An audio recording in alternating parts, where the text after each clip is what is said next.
Hello, everybody. How's it going? Hope you guys are having a wonderful Tuesday afternoon. Welcome to Climbing the Ladder, episode 23. I'm your host, ChanmanV. Joining me, as always, is John and Mark. How's it going, guys? Great. How are you? And today we got two special guests on. We have from Team Dignitas, we have Michael Odell. Everybody knows him as dignitasODEE, founder and managing director. How's it going, Odie? Hello. Yeah, good. Man, he was just showing us some of these awesome Nike, his personal Nike shoes that he has with the Odie on the bottom of them. That's pretty cool, man. Just in case I forget, which are mine. Exactly. And then our second guest, we have none other than Paul Chaloner. Everybody knows as Redeye, the host. Everybody kind of knows him from hosting like WCS and. You say that, but actually, no one does know me.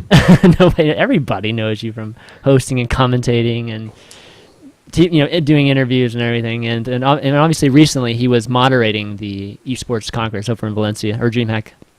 So welcome to the show, Paul. Thank you very much.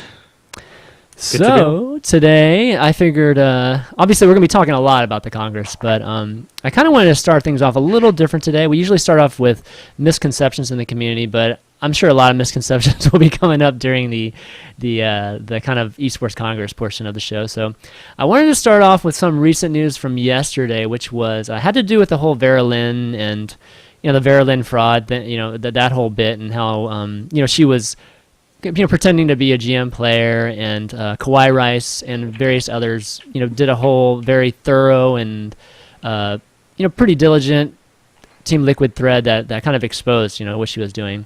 And a lot of folks have obviously talked about it for last day, and this kind of like falls under kind of that drama type of classification in our community. But I kind of wanted to ask you guys about just these type of incidences and what that does. How that affects the community, and why are these things still happening? Is this the girl that you said to me I should have picked up instead of Nautilus? Yes. Oh, okay. I just wanted to make sure. I was duped. I completely duped. All right, I admit it. Like, it's completely duped. So, but I wasn't the only one, right? She was. There are a lot of other folks that she.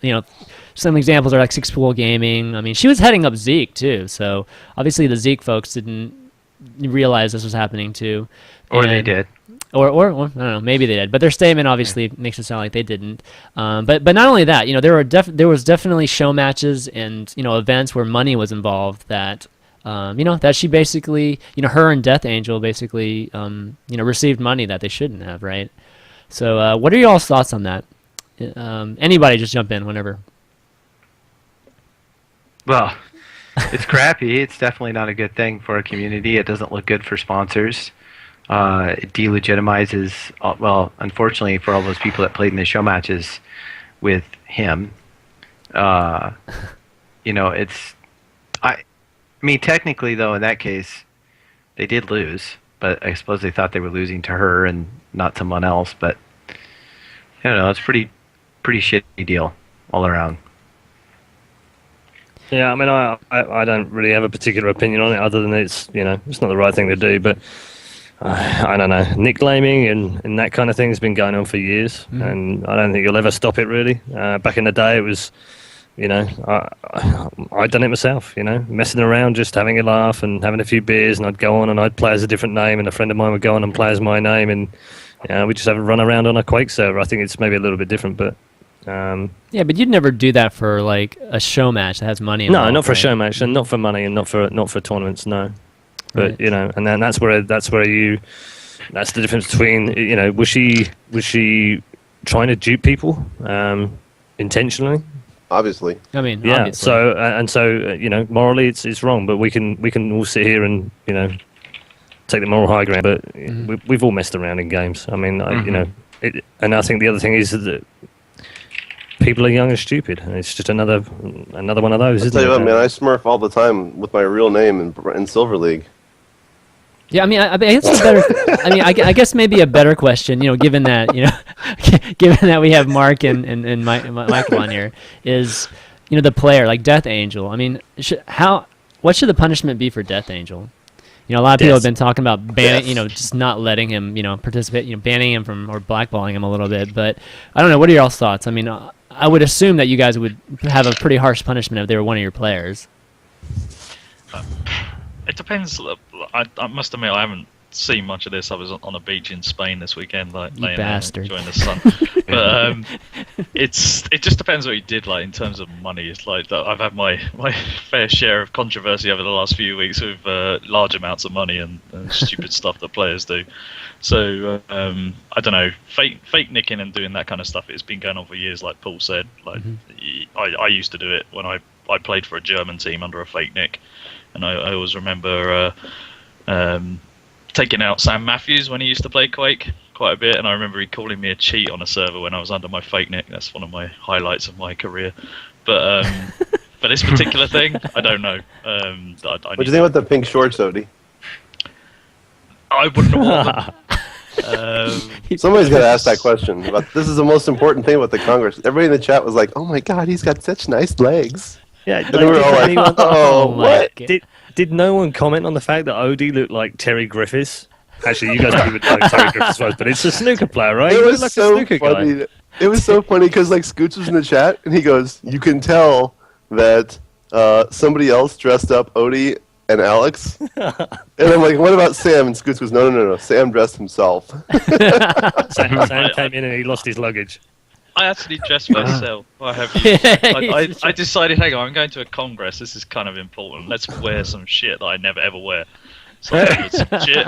I walked out and I did it. People on Reddit were talking about my socks more than anything. Stewie from Family Guy for the win. Exactly, man.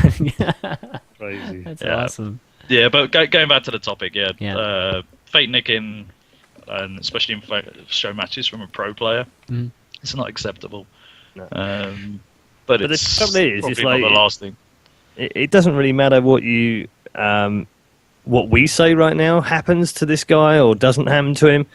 The fact is, this is sort of me leading into the Congress stuff, is there's no union, there's no player union, there's no federation, there's no association, there's no one to punish him. And if the next tournament he turns up to, they've got no jurisdiction over punishing him. So Exactly. why would they punish him? I mean, the team might do, but no one else is going to punish him. If you've got a ladder, you've got a federation, you've got an association, then, if he serves a 2-tournament ban or a 1-match ban or something, I don't know, then that's enforceable. And it's enforceable across all the tournaments. But until we have that, it's not going to happen. Who does he play for? Yeah, that's a good Just out of point. interest. That's Death Angel, he plays for. I mean, he just played in Dreamhack this weekend. Let me see. Absolute Let's Legends. see what- So oh, Absolute Legends. Yeah. I'm pretty sure that they'll do something internally. Right. Do you think the fact that obviously Verulin's a female gamer, will that be setting back female gaming a little bit, or even affect it after like about a month or so? Is everybody just gonna forget about this? Yeah. I don't think it matters that she's a female. Okay. No, I don't think so. It might matter to other females because they'll think, boy, you just Yeah. gave us a bad name. Right. Right. You made it look like you were really good when you weren't, and it's just going to reinforce what a bunch of the punks in the community say about female gaming. So that's unfortunate. Yeah, it feels like it just reinforces the fact that you have to show up at a LAN and and prove that you're as good as you are, right? That pretty much still applies today. Okay, let's move on to the next topic, which is it's going to be the eSports Congress, and lots to talk about here, and I'm sure Redeye's talked his head off about it the last few days, but we're going to continue that. Going to make him blue in his face. But so obviously, how many panels? There were, was it 5 panels? Was that correct? 5 panels. 5 panels. 25 people. 5 panels, 25 people. All you guys catch all the panels, or? I did. I watched all of it. I was not able to catch the developer one. I wish I had, but Okay. Yeah, well, first off, Paul, you did an awesome job moderating Thank that. you. I mean, that obviously you were crazy prepared, and I think all the topics that I think a lot of folks were looking forward to hearing about what got covered. So excellent job there, my friend. Thank you. So why don't we start with the first panel and see what you guys saw? And that was the first panel was with Alex Garfield, David Ting, Russell from NSL, and God, who was the last? Do you remember who the last? The Esports Federation guy. yeah. Oh, ESF guy. Yeah, it was one. from IESF. Yeah, so there was definitely a lot of talk, obviously, about a governing body, right? That seemed to be the general theme, I think, of the whole thing. But It was a question I asked in every panel. yeah, exactly. Yeah. And the only thing I want to, I mean, obviously we can talk about it a lot, but the one thing at the end that I felt like was resounding is that everybody there was pretty much in agreement that we should have a governing body, except for David Ting, right? At least in the first panel, right? Obviously, I wouldn't say he was anti, but he said that we weren't ready for it now. Right. And I mean, he even went about saying that right now he just has better things to do. He did. Which a lot of people actually took wrong, and I. Honestly, my first reaction was... Yeah, he didn't mean it like that. He meant that there are other things that are more important to him and his league right now to get solved than pitch in with stuff that he felt was unrealistic in the next 5 or 10 years. Right, exactly. So it wasn't that he didn't think it was important. Yeah, I think he kind of clarified it in the last panel that he was in too. Yep. But yeah, so what were your thoughts on that panel in general? John, why don't you start? Yeah. What were my thoughts? Yeah. I thought it was that was the one that I paid attention to the most, I think, just because I've thought about this over the years as well. I really do agree with what David Ting said about it being 5 to 10 years out before it's really I think even before it's viable. There's so many other things that need to be put into place before we can be worrying about that. I also don't think that it should be I don't think that it should be about the teams. I think any sort of governing body the concentration should be on the structure, should be on how you collaborate the different gaming organizations together. Not so much about, how can we protect the teams and how can we put rules in place and settings in place to either protect the teams or to organize in the teams. I think it really should be more about creating some sort of structure, and we're not. I just don't think we're close to that yet. I think we've got some time to go. Wow, I couldn't disagree with you more. There you go. I'm sure you couldn't. Yep. So this is an open discussion, guys. Just jump in whenever you want. Well, I think in 5 to 10 years, at the current rate that we're going, I can't speak for ODEE, but I mean, I don't think that many of the teams will be here. I hope that somebody else is going to start a team, because by then, I don't necessarily know that the teams can sustain themselves if the current business model is going to be played out for that length of time. But that's why I don't think a governing body that puts emphasis on trying to structure the teams should be first. It should be about... I don't think it's about structuring the teams. I think it's about the team's revenue sources. And you believe that a governing body is going to somehow help bring in... I think a governing body could structure the way the teams and the leagues work together. Yes. Depends if you're looking at one governing body. I don't think if it's like a different governing body for the leagues than versus the teams, then it wouldn't necessarily help. Right. Governing body is such a general term, Yeah, I don't even like that term, to be honest with you. I think you need to take some inspiration from other sports, and not necessarily the big ones, or even North American ones for that matter, because the federations and the associations in North America are very different from those in the rest of the world, in the way that the NFL own franchises and they give out franchises. That's plainly not going to work in eSports. It's a global sport, so it's not going to work. The only global sport that I can think of where they separate the commercial interest and the federation interest in the sport is the Formula One. Not even Formula One; it's the FIA, and the FIA they govern motorsport. They set the rules. They tell people where they can and can't race. They allow championships. They allow teams, what have you. But what they don't do is control the commercials. That's all done separately and independently by different bodies within each different motorsport. And I think a model like that could be applied to esports. Not entirely, but it could work. And if you do that, then the commercial side of it for the teams is completely different. They have their own union or association or whatever. And the tournaments have theirs, or they're sanctioned by the FIA. Well, I guess what I can tell you is, from my perspective, and unless the teams are seen as the teams, unless they're seen as like some kind of unit, right, that's pluggable into the actual business model, then I don't think that they have any power. I think that to be seen as 50 different teams and you have to deal with them each individually, I think they have no power. None. Yeah, I would agree with that. I don't know if they have no power, but I think they have limited power. I mean, so what do we need? Do we need like a team union or something? Well, I don't know. I don't know what the It's called the answer is. G7, but it doesn't work. But I still don't understand why we even need that. I mean, what do the teams have to dictate or tell or structure anything to do with the organization that are running the events? I mean, you guys run teams. What would a governing body, and I use that word again, but what would an association what would that do for your team? I'm looking long-term structure of esports. So my view on it is the teams need an association or whatever the hell it is. I don't care what you call it. I just don't call it a union, for God's sake, because that doesn't work in Europe. But the teams and the players, like more importantly as well, need to have something, I don't know, like a shield. That's their shield, and that's where they operate inside. I don't think you could have a governing body where like you'd have MLG, IPL above the teams in terms of telling them what to do, because they can only tell people what to do for their own particular events. I'd love to see a kind of an association of the actual leagues.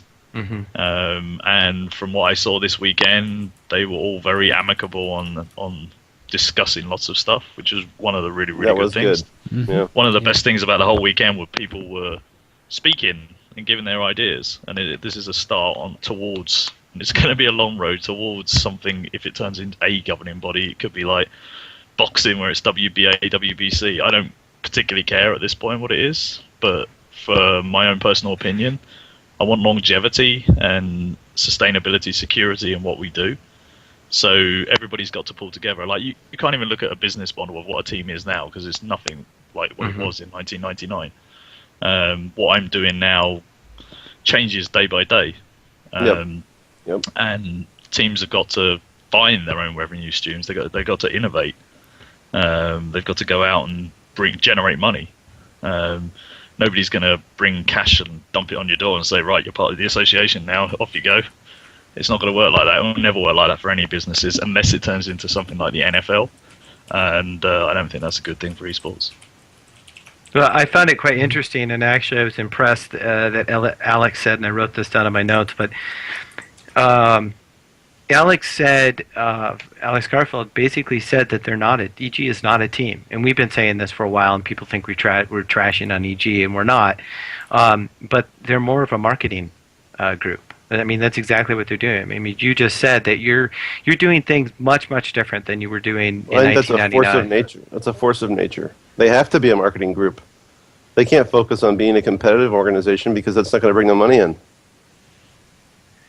But that's why I think the focus should not be on structuring the teams. The teams already have. I mean, the teams are already there. The teams don't already have. EG just happens to be really good at it, and the rest of us are trying to figure it out and catch on.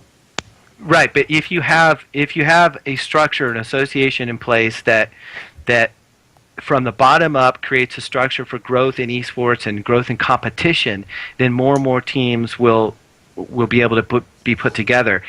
Their own ability to find, marketing and to make revenue will be a lot on them. I mean, it really shouldn't come from the league. The league should be responsible for if a team, the Kansas City Chiefs will do their own marketing in the NFL, and they're a small market. Do you know, John?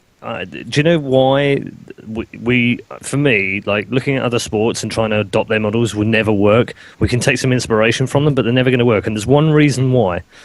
All of the teams in the world that are successful have a community base. They are all based on location. We have no location for our teams. They are all living in the virtual world. So we can't have, I don't know, Jesus Christ, I don't even know most of the cities in Canada or LA, in the US, but we can't have New York EG. We tried that with CGS, it failed miserably.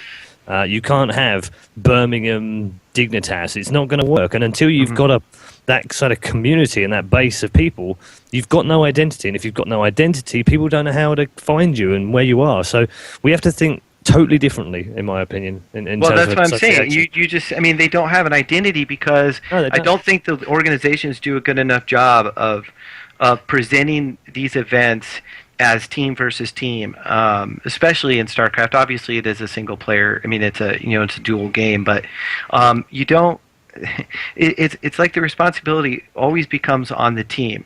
Quantic is constantly tweeting. EG is constantly tweeting about their players playing in events. That's why I really believe that the structure should be more about how can we structure an association that pulls in all of these or several of the large gaming leagues into some sort of association where they collaborate together to make some sort of circuit, more like the golf, more like a golf model. Yeah. In which then the media that they're putting forward is not just about their own event, although that's very important and it should remain that way. But it's really, the media is being put forward about the teams that are participating, the series or the circuit, whatever you might want to call it, the championship, and it really is. I think exposure is great. Exposure is great when I'm running on a $25,000 to $50,000 budget. It's great. When I'm running on a $500,000 to $1 million budget, then don't tell me about exposure. I don't care about your exposure. I already have exposure. If I'm going to come to your event and my player's going to get prize pool and I'm getting nothing, that's not good enough. You see my problem, John? Right. No, I do. I completely see it. I mean, there has to be a way. Well, I mean, part of the problem is all the teams have structured their contracts with their players to get their players all of their winnings. How are the teams making any revenue? Well, I don't think that's true for everybody, but a lot of the teams are, from my understanding at least, and maybe I'm wrong. I think the players have grown an expectation around that, but Odie can answer that one because I think it goes back to what Paul said exactly. Like all the big teams have a following. That's the hardest bit to get. So when we first started, when we hit 1,000 on the website the first time, we were like, yeah. Then we hit 10,000, 100,000, 1 million. It's going up and up, and it's growing. So the teams have to get the community because, like a lot of people say, like an esport. If it doesn't have a following, like it's not an esport, I don't think. So it's finding the games, finding the people that want to watch what we do, and then the teams that handle the players and do everything for them. There's so much to mention; it's unbelievable. Can promote the players, but this year, I think the last 18 months actually, it's really quite changed with a lot of organisations paying for flights, paying for hotels. Experimenting with things like pay-per-view, MLG, like we supported it straight away. I knew it wasn't going to be brilliant the first time, but they have to try shit like that so we know and like test the water. So it's very expensive. Do you not lose some of your exposure, Odie, that you actually value right now from, like, I mean, I'm not going to hit on them, but Blizzard, for instance, are very much focused on the country and the player. They're not really focused on the team. There was no conscious decision to leave the team name out at WCS, but it was never really part of the equation. It was always about the player and which country they represent. And that seems fair enough to a company that have paid for those guys to get there. Surely they've got the right to do whatever they want at that tournament, but don't you lose out from that? A little bit, yeah, but we're allowed to wear our shirts. Like there's no problem having our tag in game. Right. With StarCraft, the top players, most people know who they play for. But yeah, there are little things like that just need talking about. So I got to talk to the Blizzard guy at this event, and he was really cool. And they're into esports, like Nadeo are into esports. They want it to succeed. So when you got developers like that actually publicly saying that they want esports to succeed, this is where this congress was a really good success because I spoke to people that I've never spoken to before, and I've been around a long time.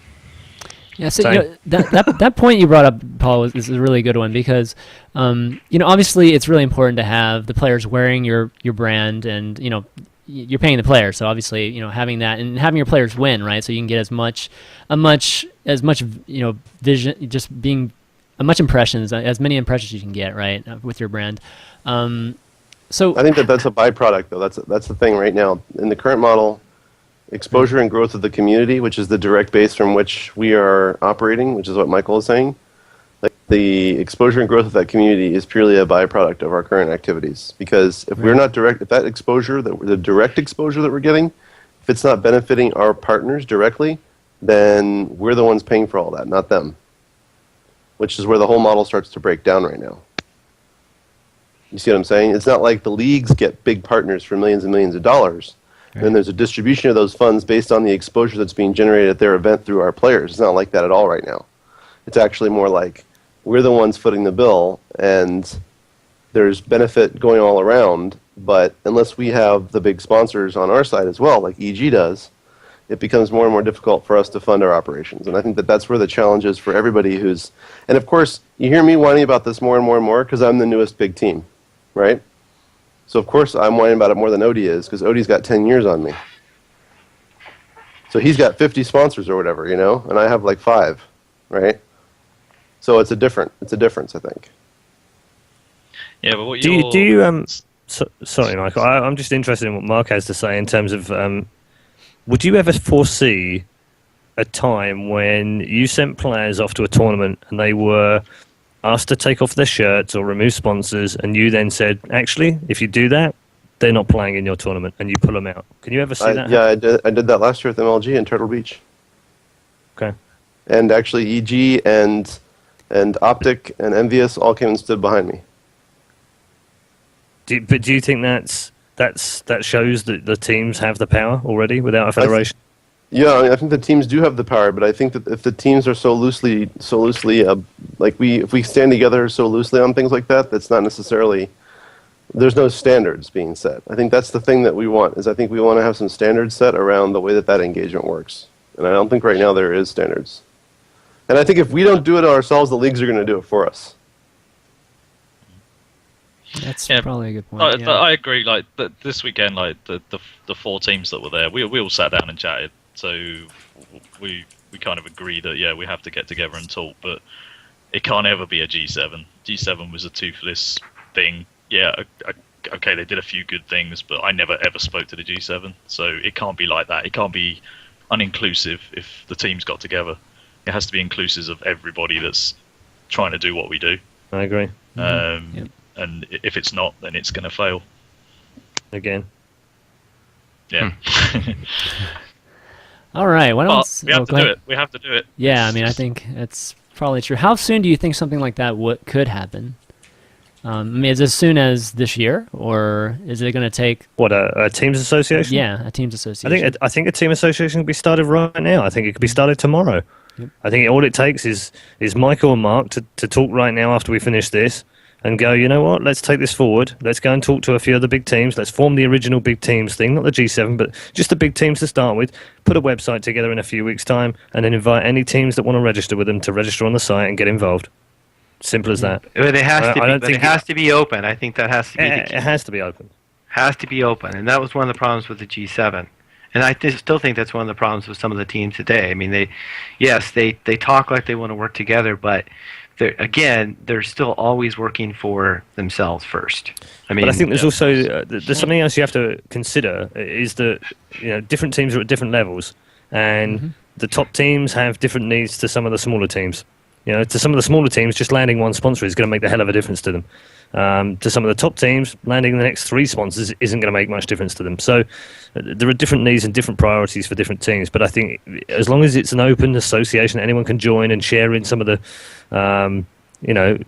go and talk to Michael and find out what he's trying. I remember when the guy landed Razor and, he had no sponsors whatsoever. He had no money coming in. He was no paying any players. He was still begging, borrowing and stealing stuff to get players to tournaments, paying out of his own pocket. And he landed Razor and they gave him some mice and keyboards. I mean, Jesus, that's not what a top team needs. They need money. But he did that. And then look at where Dignitas are now. And how did he do that is the more interesting thing. So I know that Michael's pretty open, and I know that in an association, someone's going to post on a forum, and they're going to, ask a question, and he's going to be there answering. Well, why is that not a good thing?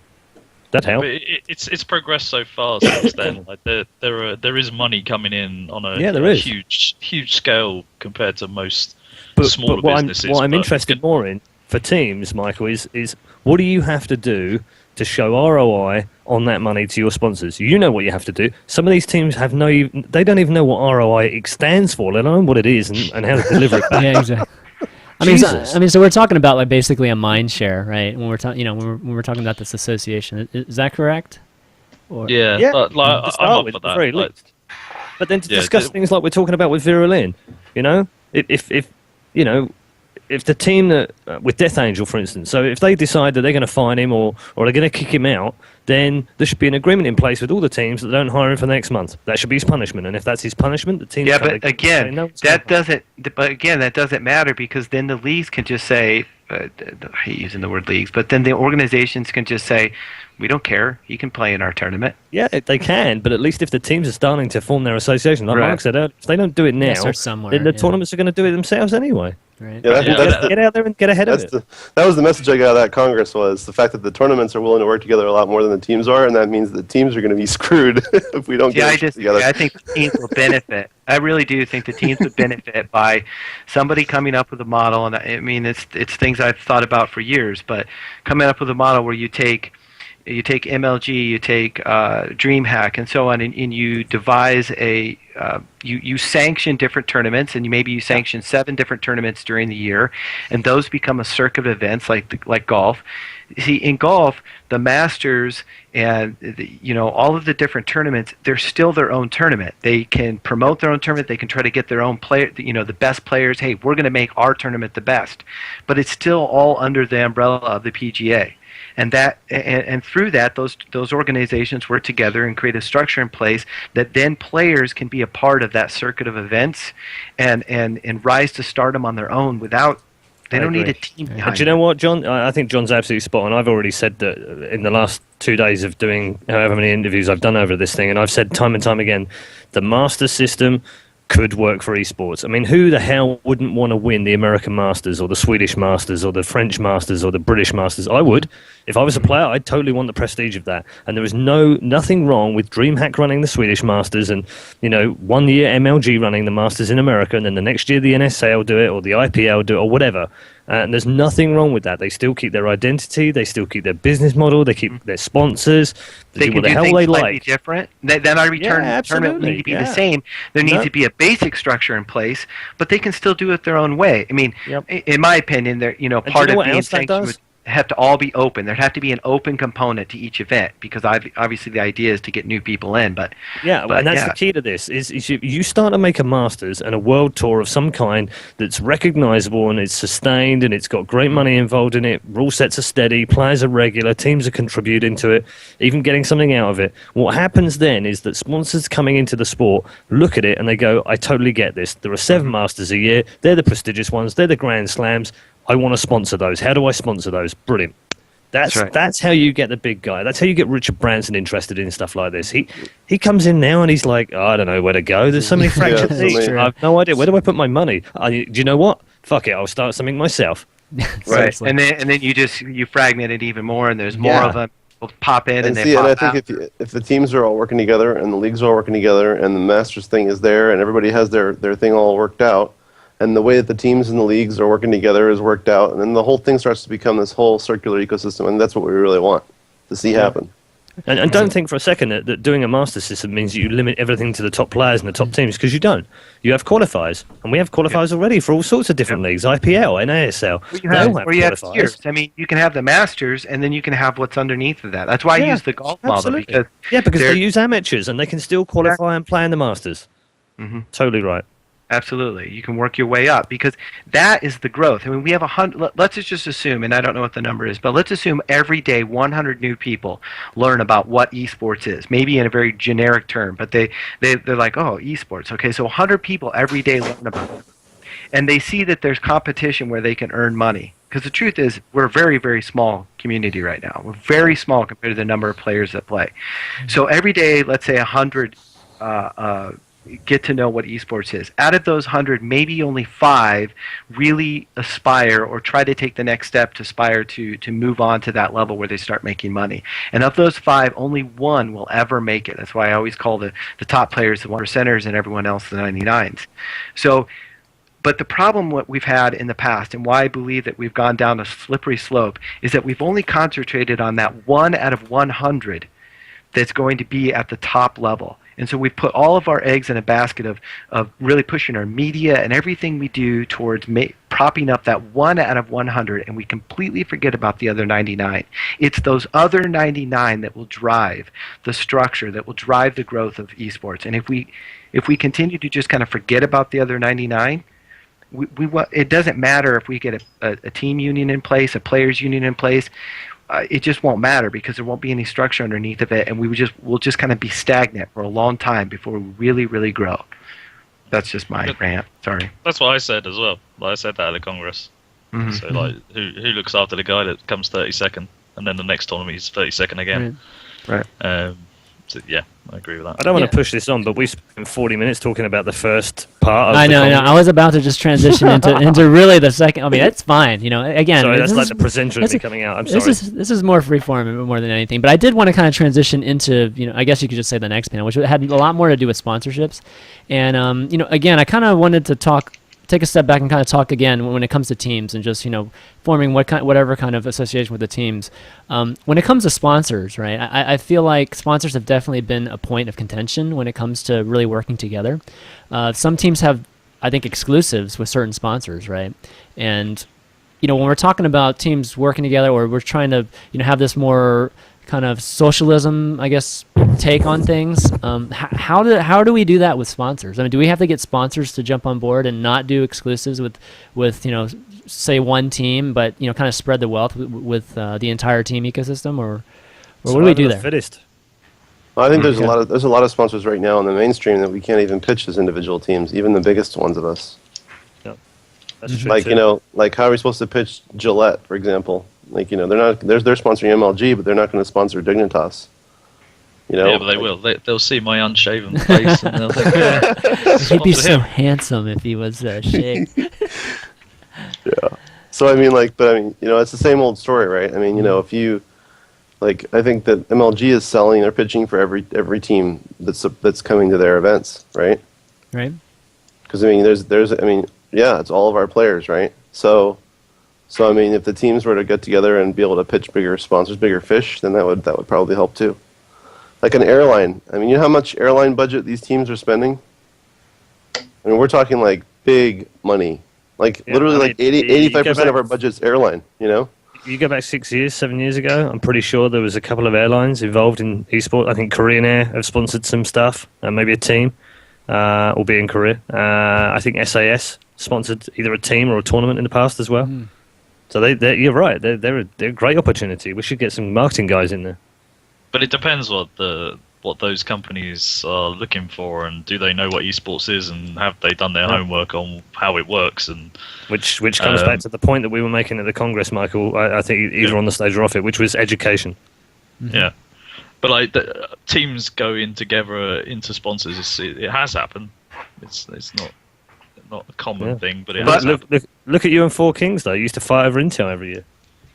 Yeah, and not to go back, but imagine an association where the leagues are working together, and they, as a group, find an airline sponsor for the entire association. Yeah, that would be amazing. And and what it does is it rolls down, and it trickles down to all of the individual events, and it trickles down into the teams.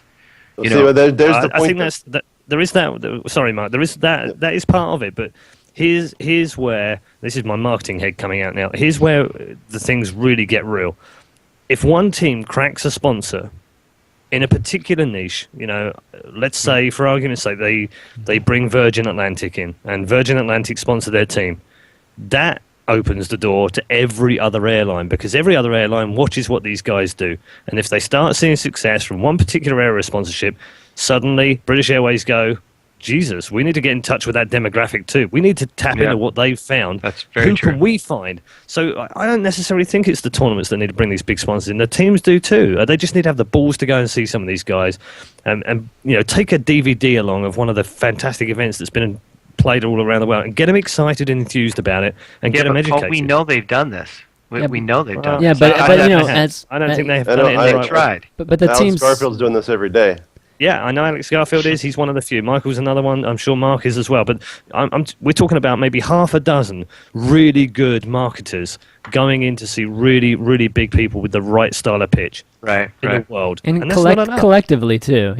One team obviously only has so much that they can offer. So, like you were saying, collectively, if you put 6 of the big teams together and go pitch together, I mean, you're talking about a much. That's exactly bigger right. pot. That's what I'm saying. I can't bring my 150,000 Twitter followers combined into the marketing room for U.S. Airways and get anywhere. Right. I'm just being honest here. Maybe Alex can with his numbers, but I don't think so. I don't think so. The other thing as well we have to consider is this is about demographics. We have a very core demographic of 18 to 25-year-old males, and that's the market. There is no other market in this. I don't care whether it's, I'm 40, but it makes no difference. I'm not the market. The market is 18 to 24-year-old males, and if you have a product or a service that fits that kind of demographic, then hey, fucking presto, you're in the right ballpark. If you haven't, if you're an airline and most of your demographic is 35-year-old pluses, businessmen, they don't give a shit about esports because the demographic isn't there. It doesn't matter how fantastic a sport it is or how good it looks. They're not going to come in. So we need to find the right people. It's so funny that we always point to the demographic as being like 15 to 25 or something, when the last 2 studies have shown that the demographic, the average gamer, is actually 32. Yeah, I know the average game is, but the core demographic of where the money is spent and the type of sponsors they're looking for is 18 to 25. So we need to work on that too. I'm not saying we just ignore all the people that don't have that. No, I was realistic to think that we could go and find, British Airways, for instance, whose average age of the people that fly in it is like 43. What happens at 35? Do people just stop watching? No. They're not allowed. They don't have a computer after 35. No, they still play. They just don't watch as much, which is why the target demographic for a lot of these sponsors is probably younger, because they're actually spending their time actually doing things other than just playing. I mean, the truth is I get to play, an hour a day at the most, and then I step away from it and I'm doing business. If I didn't do this full time and I actually had what you would call a real job, then my involvement in esports would be very little, even though I'm a huge gamer. I'm like, I will buy anything gaming, I support it, but if my eyeballs aren't on it every day, then I'm really not their target audience. Fair enough. I was just wondering because I'm about to turn 35, so I was thinking maybe that's going to be it for me. I'm going to be done. Yep. Your life is over. Unlucky. Exactly. All right. No, you'll take a little lull. You'll step away for a while, a couple of years, and then you'll come right back into it. I'll get hooked. I just want to point out, for the record, Michael is actually older than me. Michael's actually older. Oh, man. Okay. I look good, though. Yeah. I've got more hair. He's trying to prove that he can still grow hair. Maybe not up top, just at the beard level. You remember Men in Black when the guy goes, "I make this look good." Jeez. That's Yeah, what Mike exactly. did. Will Are you Smith, using that man. stuff that Rooney uses? Rooney. No. Oh, did you see? Still there. Does Hairline looks Rooney? straight line. Does Rooney promote Rogaine over there? Yeah, He yeah. Does he? had a Oh, hair man. transplant. Oh, yeah, hair transplant. Oh, nice. All right, so why don't we transition into the third panel, which had more to do with developers, and this is the one that had Kristen Riley and Dustin Browder. Simon. Oh my God, Dustin! Yeah, no, exactly. Oh my gosh, serious fanboys out. I did seriously fanboy the guy. He must think I'm a retard now. God. Okay, No, somebody, no, before you get started, tell me who the developers were that were on the panel, because that was the one panel I didn't have a chance to watch. Oh man, I should have it in front of me. There was Dustin Browder. Which is from... See, I should probably Dustin know this. Browder's from Blizzard, The man. lead developer for Yeah, Blizzard. There was yeah. Dustin Browder from Blizzard. And Dustin Browder from Blizzard. And Dustin Browder from Yeah, Blizzard. that was pretty much how it went. No, I'm being unfair. No, there was a real mix. There was Simon Bennett from Wargaming, who developed World of Tanks. There was Florent from Nadia, or Nadeo, depending on which part of the world I'm you're on air from. right now. I'm on the stream on air. Who else was there? I'm trying to think now. Kristen Riley was on there. Oh, Hawken from Kristen Riley from Hawken, which isn't out yet, but it's out on the 12th of December 2012. Who's the last guy? Yeah. Avi? So yeah, it was a real mix of old school and new school. Yeah. Okay. I mean, the one thing that obviously stuck out to me was Dustin talking. Well, you brought it up, Paul, which was talking about, having StarCraft 2 have the multiplayer aspect be free. Free to play multiplayer. Yeah, free to do you know what? play. That wasn't even my question. That was credit to Carmack because Okay. that was one of it was on my list of questions to ask, but I saw his tweet and I was like, yeah, I've got to ask that one because that's going to be the one that if we can get something out of Blizzard at this event, that would be the biggie. Yeah, it was interesting. What do you Yeah, I guys think think the of that? I mean, it Well- seems forced to me, but I mean, it's No, kind of I hard don't because they've know. already developed the game, so it's hard to actually change the design of how you Yeah, monetize a it's- game. So It is. You're right. I mean, that is the tough thing. I mean, yeah. What do you do? honestly, like myself, I know my kind of experience in gaming, which I'm a hardcore gamer too, is with the RTSs, I've always played the campaigns first and transitioned into multiplayer. It's never really been the opposite. I would say I for did that in me. the old days, but not now. Yeah. Yeah, I mean, not now. Now that we're hardcore, but when we first Actually got into played a single game, player. What the yes. hell? Come on. Hey, are you Good always cut used to play screens, the man. single player first? Even Unreal Tournament when it Dude. came out, I was like, yeah, I'm playing the single player. And I actually, bet it's just a replication of what you played online. It was great. I bet the budget for that game, at least probably 60% of it goes into just all the cut screen and storylines and all that stuff that they have for the single player. So, It does.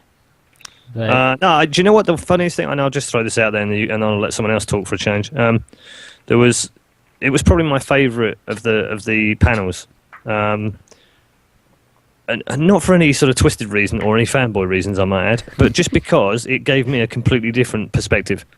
I got a lot from all the panels, but that one was much more. I was really surprised by just how passionate the guys on that particular panel were. Dustin, massive fan of eSports, even right back to other stuff that's outside of StarCraft. Florent from Nadio, really, even though he's French and his English is very good, but it's very hard to articulate in someone else's language how passionate you are sometimes. But he still came across to me as being massively passionate about eSports. Kristen, even though the game isn't published yet, she's still really switched on to the fact that they want to make Hawken as esports friendly as possible, and I think that's fantastic. We should absolutely applaud any developers who are putting esports first when they're developing the game. And I got a lot out of that session. I hope that came across. I wish I would have actually been able to watch that one, because the interesting thing about what I've been doing for the last probably 3 months is strictly dealing with developers. They're developers of smaller games. A lot of them are free-to-play games. But that's actually given me a different look at how games get to be where they are, obviously. We know that just floating a bunch of money out there will do a lot for your game. But there's a lot of things that you can do, and these developers that I've been talking with, they'll come to CSN, would you guys be interested in running an event for us? Well, the whole idea of them running an event is to get the word out there and to try to get a competitiveness to it, so that it can get to that, maybe more and more people will play it and be like, well, this is great, and all in hopes that MLG or IPL or somebody will pick it up and then make it one of their games. The unfortunate part about how things are working now, though, is that really you can just throw a bunch of money at MLG and say, hey, I've got this game, it's these 2 blocks and this ball in the middle, and you do this thing, and it's one guy versus one guy, and I'm going to give you $10 million, and I want you to make this an esport. And the sad part about it is, that absolutely. Or you can do even better than that. You can just say, hey, we're going to just pay the players and the teams directly and make our own league. Oh, wait. Riot's already doing that. Sorry. Right. Forgot. Okay, got it. Hey, let's rewind 6 years ago. It's already been done.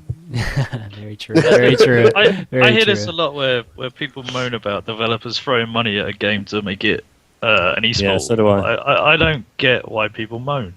I really think don't. I'm not moaning. I'm just making the point that people don't moaning, realize John. that has a lot to do with it.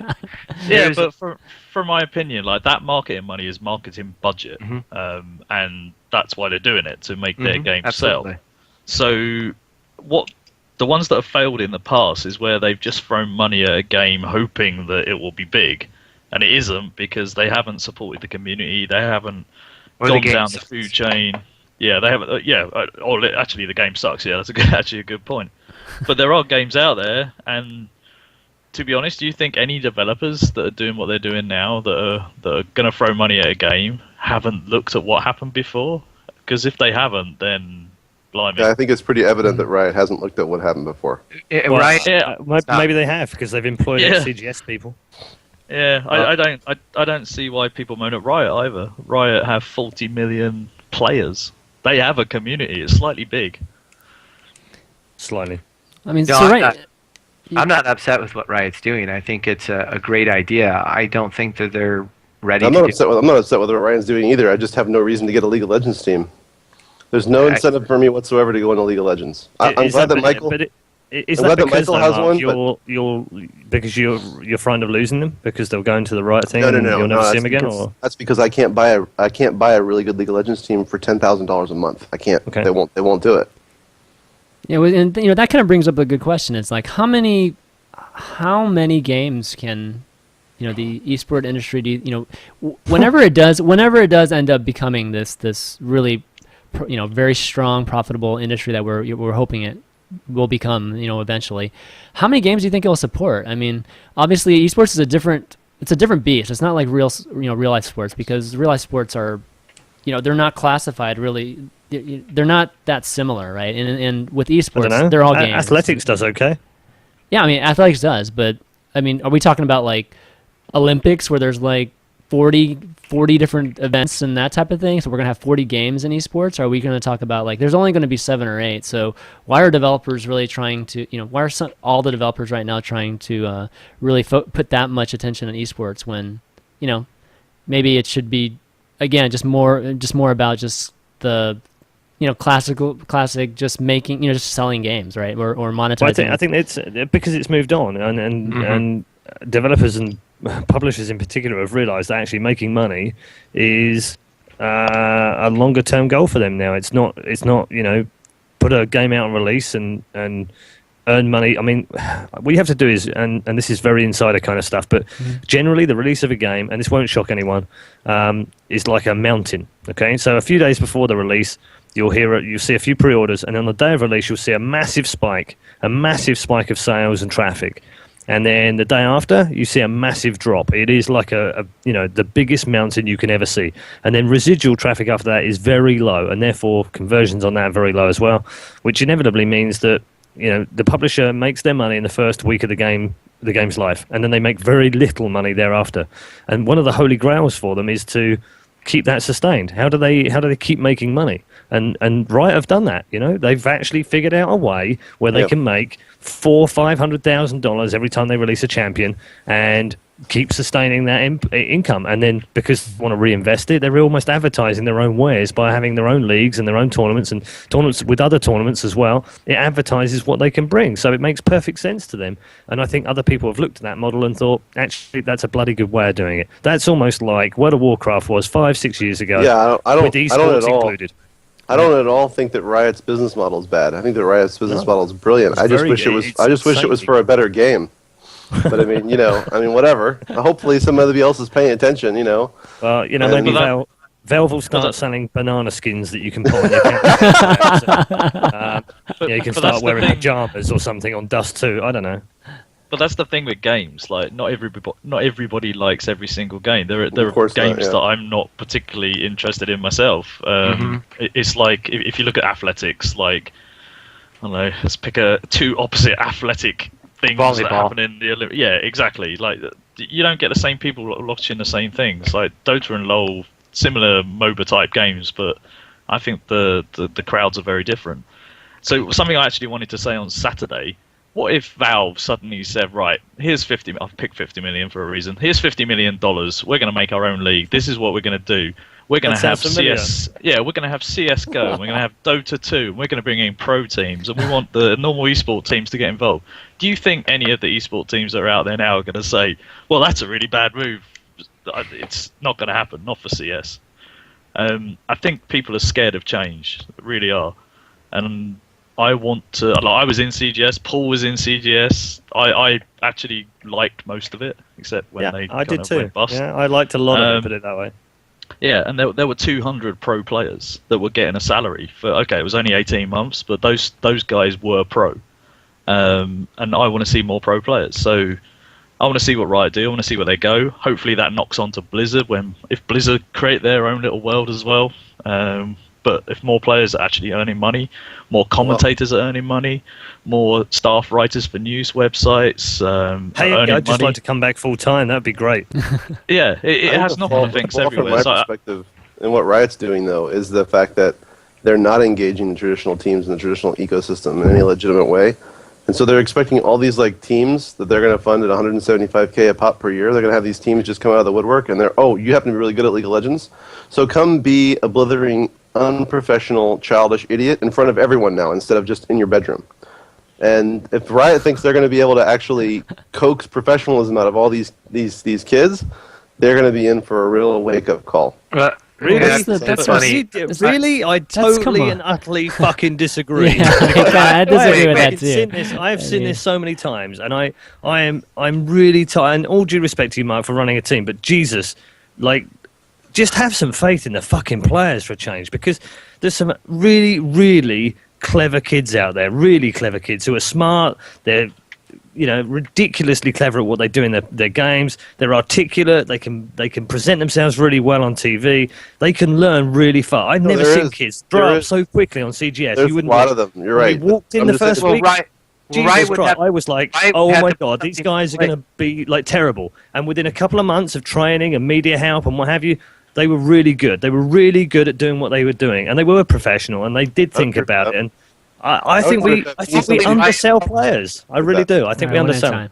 There you go. Well, the thing is that it's going to be on Riot and the teams to put things in place. I mean, if you're going to sign a contract to be a part of the league, there should be things in there like, for one, attire, the way you dress in front of people. When the CGS was around, you couldn't just show up in jeans and any sort of T-shirt that you wanted. I mean, it was very specific on how it was set up. And I imagine the same sort of thing will happen with Riot. So even if you have, and I've always said that running events and trying to manage a team is like herding kittens. It is very difficult to do, but it's not that it can't be done. If there are certain it absolutely can. Ways, you just do it, and they just have to follow it. If they don't follow it, then that's where the league or the Riot says, sorry, you're out, and that sets some new standards, which would not be a bad thing at all. To say, hey, if you're going to be a part of our professional league, this is what you're going to do. And that's exactly what CGS did.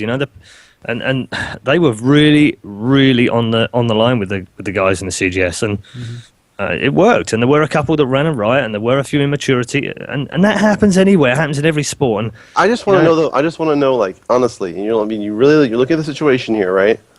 I want to understand that you see. I don't know. I'm going to go into this. This is not even worth it, man. It's not even worth it. Do it, Mark. I'm interested. No, it's fine. No, you're going to tell me that. You're going to tell me that. Okay, look. I mean, it's fine. You got a bunch of 15-year-olds that come out of the woodwork, and you're like, wow, these guys are really good. And you're going to set some rules for them, and they're going to be like, yeah, that's cool. Because you know what? Before I had nothing. Now I'm going to have a lot. I need to follow these rules. Makes sense to me. But that's not what we've seen with like the current existing LOL like structure. No, because they have no regulation. They don't have. They have no regulation, and they're too expensive for us to engage. So they're just out there with floating with $30,000 a month budgets, being lunatics, and it's good, it's cool. They rig matches, they can do whatever, they can be assholes to sponsors. Hey, they can look, do whatever. It's all good. I'm not going to disagree with you that they have done some things that are immature, that are unprofessional. I totally agree with you. What I'm saying is that bringing them into a league where Riot can actually have some control and some rules and some boundaries, I think will help them be more professional. I don't doubt there will be other disputes and there will be other things that are unprofessional. I'm not saying that it will eliminate it, but it will help. And hopefully that will then start trickling down, because other people will think, well, okay, I want to be in that league. I want to play in some of those big teams. How do I do that? I need to be more professional. Okay, I'll change how I do stuff. Yeah. And I think that can only be positive, surely. Yeah. And the good thing is it's Riot's money. It's not a sponsorship money. So if Riot wants to throw money at it and give it a shot, then certainly let's let them do it. And they can. They're definitely going to go through some growing pains. They're definitely going to go through some growing pains and find out that there are a lot of people, and it's not just the League of Legends community. I mean, try running a Call of Duty tournament. It's like hell. It's absolutely the worst things that you can do. It's just a different. Let's invite our team, which is professional, well spoken. I'm just kidding, John. I'm just fucking with you. I'm sorry. But John, I agree with you. You just have to be very stern. I mean, I have a 14-year-old son, and I can tell him 5 times to go do something, and it might be until the 5th time that he finally does it and does it right. But you're just going to have to do that with this community, with esports in general. There's just we just have to continue to move forward, setting standards. I mean, it used to be that you could show up at a tournament. We were talking about this right before we started the show. You could show up at a tournament in cutoff shorts. God forbid if anyone ever actually did that now, but cutoff shorts, sandals, and a T-shirt, right?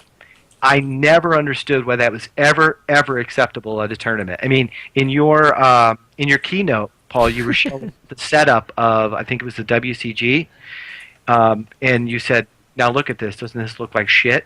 And it does. Yeah. It did. That was WSVG, yeah. Yeah, WSVG. At some point, we just continue to grow, and we continue to put things in place, and this is what I've been, this is my whole thing about structures. As we get those things in place, then we start to create this overall structure that people look at and go, okay, this is sustainable. This is something I can get myself into.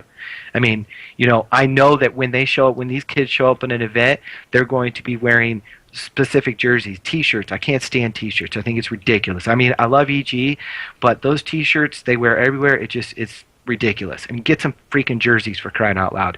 Look professional or something. And if the league puts these things in place, then those kids will just have to follow it. And if they don't, they get kicked out. It's no different than any other. I mean, any other sport, any other industry. There's every sport goes through growing pains. I mean, so it's normal. Yeah. We will get there. Okay, let's move on to the media. The media discussion where we had we had Kevin Lynn, Stuart Saw, Mark Reed, who else? Simon Whitcomb and Joachim Sandberg on it. Yeah, so obviously a lot of the talk here was really what's the kind of what's the future of just what type of media will esports kind of grow on and just kind of become successful on. And obviously right now I think esports is primarily just being streamed right on Twitch and Owen3D at this point. And what do you guys think? I mean, do you think obviously TV's been talked a lot, but I kind of want to get y'all's opinion on TV at this point.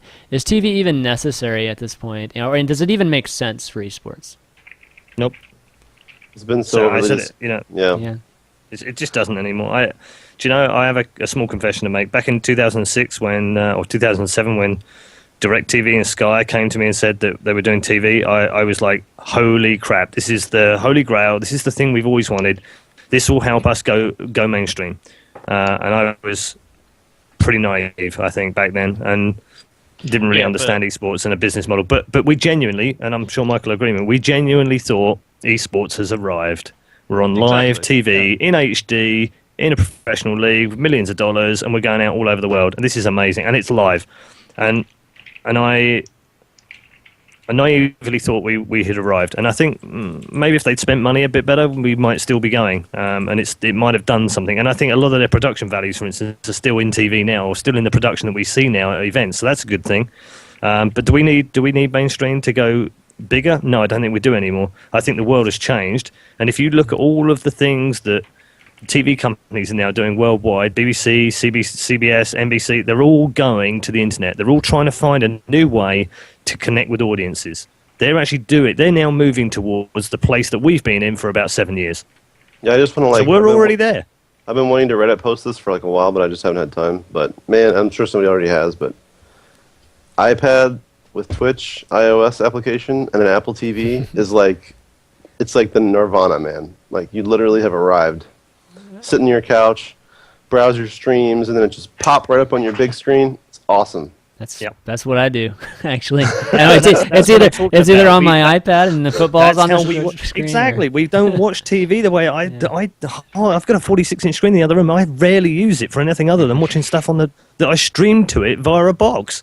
I can't tell you what's on the TV right now in the UK, and I couldn't tell you when it's on because I watch TV when I want to watch TV, and I want to watch what I want to watch. I don't watch what they force feed me anymore. And you can watch it anywhere. That's the biggest thing. Absolutely. You can watch it anywhere. And I can be sitting at the airport watching, Yep. watching the MLG's Sunday, championship or something like that on my way home from someplace. I mean, you can watch it anywhere. I think it's cool, like in Sweden, that they have it on television. There's like 5 million people in Sweden, and let me see if I can bring this into perspective. I mean, I think that having esports on television isn't good or bad. I think it's just something. But I think that the fact that right now it's all directive. I think the fact that the viewers come to us directively, like they go onto a website and they're like, I want to watch this right now.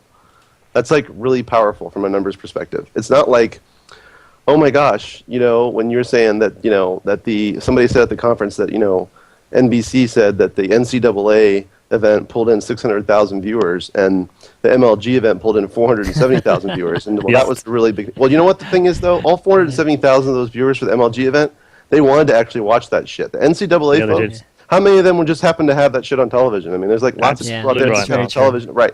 That's a big difference. So it is huge difference. And not only that, it's the weird thing is that 400,000 watching MLG is like a small TV show on mainstream TV in the UK.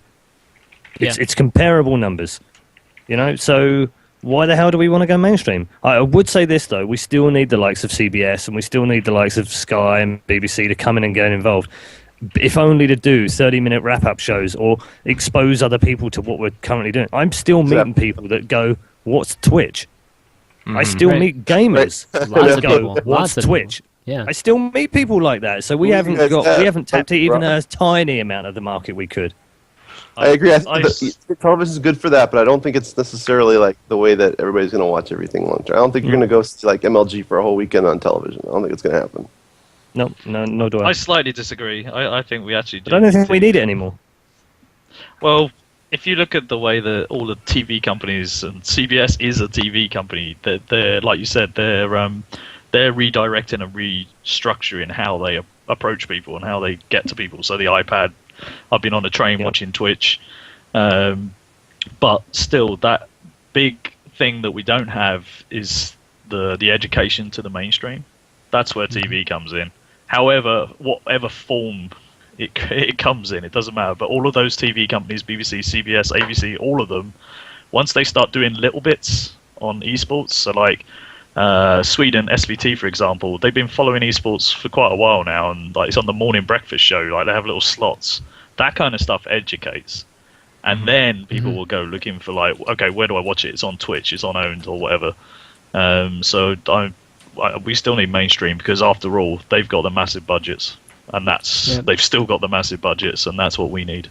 Yeah, I mean, I can see mainstream being kind of the marketing advertising for just for the events, which would be taking place online. But even if it was on TV, Odie, like what form would it take? Because no network is going to show 8 hours of anything, not even like golf. I mean, or I've seen 6 hours of a FIFA tournament on the Extreme Sports channel once, and that was quite good. I don't know. I don't work in TV. That's for them to work out. And I think. Go ahead. No, go ahead. I was going to CGS experimented a lot and cut the games down, made the rounds in CS different, which didn't work for normal esports people, but it did get to some mainstream people. Mainstream people. So how you tell the story, that's for television people to work that bit out. Yeah, and that's funny that you bring that up, because before we started again, I was talking to Paul about what we did when we worked at GGL together. We ran the Transatlantic Showdown, which was to the top teams in Warcraft 3, Quake 4, and CS. It was CS, right, Paul? Yeah, it was. Yeah. Okay, so those three from top 4 players and teams from Europe and top 4 players and teams from North America, and then they all came to New York and did this. But and actually, I have it right here. But it was a CD, and obviously it was meant for television. I actually believe they did play it on television, but they just condensed it down. Was it Gameplay HD? Gameplay HD, yep. Yeah. And they basically condensed the whole thing down into kind of. It wasn't like you were watching MLG, on Twitch, where you get to see everything. I mean, what it was like, okay, this is the storyline of the event, and they would show bits and pieces of a match. They would walk through, interviews with players and things like that. So it's about 2 hours long, and it's excellent. And I've actually tried to upload it to YouTube, but it says it's too big, so I have to put it in parts. But I may show that, see if I can get away with, how long I can get away with showing that, putting that on YouTube, but we'll see. You have CBSI that are here now, and they're looking and they're experimenting and they're working with lots of people quite quickly. So for them to actually wake up and notice what we're doing, and it's Yeah. what he was saying on the It's good. stage. And one of I'm the not- things that he said, which sorry, Paul, Michael, one I'm of the not things that he saying said, that we which don't I need thought was- TV companies in. I'm not saying that. I'm saying that we don't need them the way that we traditionally watch mainstream, because we don't consume it that way. That's all. Yeah, no, I agree. But the CBS guy, the best thing that he said was somebody said, "So do you think other companies are going to come in?" And he said, "I hope not." Yeah, because he knows they're coming. That was the He best knows thing. they're coming. Yeah, Yeah, and I know oh. they're coming, and you know they're coming. They're definitely coming. And it takes companies like CBS to be the trailblazers or the first people in the door. And then when people see the numbers and they get excited by them, that's when they're going to come in. And as he rightly said as well, the numbers are good. The numbers are strong. What isn't strong is the ad revenue. I'll quote him. He said it's a drop in the ocean. Yeah, I have a question for you, Redeye. And somebody just brought this up in the chat. They're like, "Oh, Chanman's so quiet right now." And I was like, you know what? Chanman right now is actually moderating a conversation very similar to the way you were moderating the conversation at Valencia. Except for he does a million times better job than I do. I think you're doing a great job. How's it feel, Redeye, since that conference when you were just moderating the discussion, which you did a brilliant job, and like I said, I think that there was an omen, something from the sky shined down and said you needed to be there that day to do that job. How's it felt since then, though, to be asked all these questions from an opinionation perspective on your own? You know, like all of a sudden now we're just being asked questions. Yeah, it's pretty weird, but it's also quite nice because I learned an awful lot on that Friday. I'm not blowing smoke up anyone's backside. I actually did learn an awful lot from different people. I went into it with a very open mind, and I tried to take a very neutral view and try and protect the integrity of what we were doing. But now I'm able to kind of, soak up all of the stuff that I heard in different conversations and form a much more informed opinion. And I think my opinions are now different, but they're also stronger. Yeah, just being there, like with that many influential esports people for that amount of time is extremely unusual. So I thought it was brilliant from my point of view. There were people that should have been there that weren't there.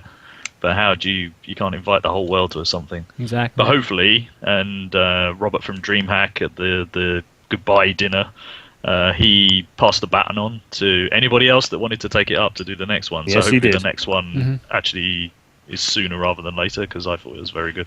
Yeah. Yeah, it definitely needs to happen. I hope we don't have to wait 2 years for another one. Yeah, this next time man. I'll make sure to get my invite in sooner. Yeah, get it in earlier, John. You suck at email. He sent me an email and said it was unfortunate. God, I really wish I would have. I don't think I could have came anyway. I don't think I have a passport ready. I have 3. Oh my God, John, come A on. passport. I know. Oh my Just- God. John, Hey, I'm John Skype the Dennis. American isolationist. Yeah, I know. So I knew that was gonna be said. The Brits are here, so of course it's gonna say. Dude, Well, the next one's got to be here, right? Next one's got to be in Nebraska at John's house. you're like the League of Slasher. You can slash You're her like out. You know what the funny thing is, though? Is that for all the people in America, for all all the media that we're bombarded with, and all the poor time management and obesity and all the stuff that we have that makes television watching such a taboo subject in the United States, we still have the biggest esports viewing audience. And I think it's really funny because I'm like, where are these people? Because I go out into society every day and nobody knows what the hell esports is. But with 300 and some odd million people, there's bound to be somebody watching, I guess. It's crazy. But they're not everywhere. They're not at the grocery store. It's not like, you know what did happen, though? I'll tell you what, this happened. This is a true story. This last weekend, my Pizza Hut delivery driver came over while I was watching the, whatever it was. DreamHack. And he goes, "Oh, man, is that StarCraft?" I was like, "Yeah, man." He goes, "Oh, that's StarCraft too." And, I'm a big fan, everything like that. I was so elated that this guy who came to my door knew what the hell was going on. I gave him my Quantic IM T-shirt from the Providence event, signed by Nestea, MVP, and Losira. No. You gave that to him? That's a nice tip you gave him there, man. Delivery boy, that's My like a huge goodness. tip. What the hell? Dude, he's probably shitting his pants, dude. Holy crap. He knows that That you're guy going back. needs to take a picture and put it on Reddit. All my friends are so excited. It's so funny, yeah. That's cool. Yeah, that's awesome. That's awesome. All right, let's round this puppy out. Last one, obviously, was Sundance did a lot of talking in this last one, and obviously Robert. Yeah, and, I couldn't and shut Russell. him up. Yeah. It was funny because I felt like everybody else, well, maybe except for I don't know, Robert Matthew, but I felt like everybody else was getting interrupted by somebody else except for Sundance. Sundance was just like, it was just silent whenever he would talk. That's the one. You know, I don't know. He talks really well, and he makes a lot of sense, and he's very charismatic as well. So wasn't that surprising, really? But yeah, I would have liked to have heard Matthew Dallon a bit more and Russell a bit more as well. But I don't think they kept their thoughts to themselves, but I don't think they managed to get their thoughts out. And that I've already said I apologise for that, because that's my kind of my responsibility to allow them to talk, and I didn't get them out and into the ring quite as often as I'd have liked to. Do you guys, obviously these guys are all doing the same thing in this last panel. They were, obviously have operations here in the NA and then obviously in EU.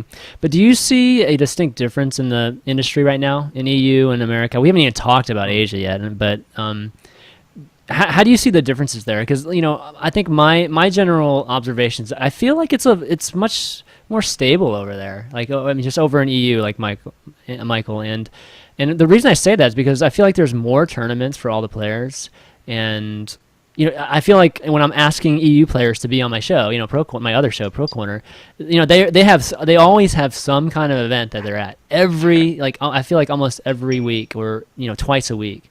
So is it much better in Europe right now than it is in NA?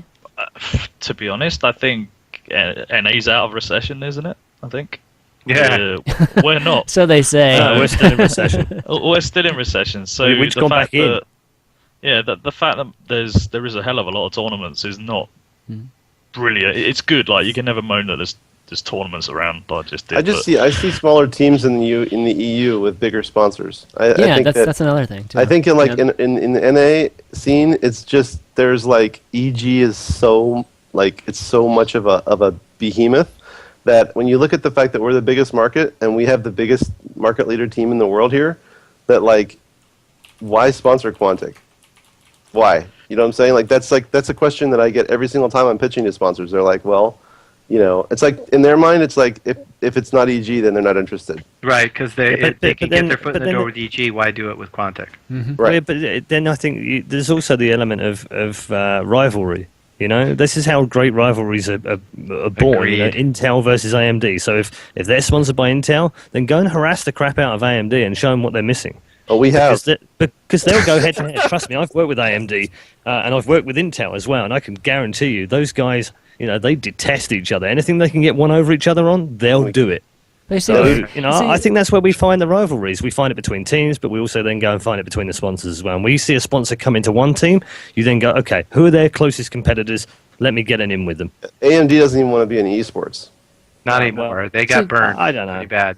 No, that's not true. They're doing a lot. With them. Yeah, exactly. I've seen them do an awful lot in Europe this year. I don't know about North America, but in Europe they've been doing a lot. They're not doing much in North America. They're starting to, though, again, which is good. Well, then there's the other point. Sorry, Michael, let me just finish this point because it's really important, and I don't think enough people understand it inside esports, let alone teams and what have you. But it's not just about, okay, I'll go and talk to AMD. That's easy. That makes a lot of sense. It's about, you need to go and talk to the right people at AMD, and each department has their own marketing arm, and each has their own marketing pot of money. But it's also then they're all split into regions. So AMD North America is different to AMD Europe, and they have a completely different set of marketing budgets and rules and laws and people. So it's not as simple as, I made it sound really simple and I didn't mean to, but it's not as simple as going, right, Intel are sponsoring them, I'll go and talk to AMD and they'll sponsor us. It's not that simple, unfortunately. No, well, I went and talked to AMD, and I've talked to the right people. I've talked to the people that are sponsoring Dreamhack and the people that are sponsored CGS or whatever the hell it was that AMD was involved in. I've talked to those people, and they've asked me to help them market on-floor activations at events for 3 games that have no esports following whatsoever. Great. Good luck with it. Cheers. Yeah. So it's not that easy. It's pretty hard, but I mean, Going back to the question, actually, from my experience running events in North America and then also running events for the European side of things, and I've said this before, and I don't sugarcoat it in any way, running events for Europeans is 10 times better than running events for North Americans. Why? Without a doubt. The way that they handle things, they're just a lot easier to they're more appreciative of the fact that you're running an event for them, You know, I can ask a player to do a show match from Europe. 9 out of 10 times they're going to say yes to, let's say, $50 to the winner. I ask North American players, and they'll say no. It's just not enough. My experience in having done this for, you know, over 12 years now, I'm not kidding you. Over that time, it's just always been that way. Dealing with European side of things, they're much easier to deal with. I think they have they want to work together more, and so they're all on the same page of, you know, let's join the tournament, let's make this tournament a success, so on. Sorry, I've got a little one here. She's stuck up on me. Yeah, it's funny because you know you guys were just talking about, like, you know, if it's not AMD, you know, if you're trying, if one of a rival team gets AMD, then why don't you just go up to their rival and one ups them? And you know, a lot of that you're talking about with the survival of fitness. But then on the other side, we're talking about trying to work together, you know, and trying to get sponsors together. So that part of it feels very conflicting to me, right? Let me clarify that. I don't think that the sponsors that we need to get together are sponsors that nobody's getting right now. Yeah. I'm not talking about computer equipment companies. Let's all fight about the computer equipment companies, fine. But let's go get an airline. Let's go get, you know, a bank. Let's get some mainstream guys. Let's go get an automobile company. Let's, you know. Yep. But look at Twitch. Look at Twitch. How many advertisements do you see on these streams on Twitch that are for mainstream auto manufacturers? A lot. Yep, it's true. A lot. They're obviously buying the space, right? Yeah, but this is media buying. It's very different to, like, team sponsorship money, and that money is a very different marketing budget.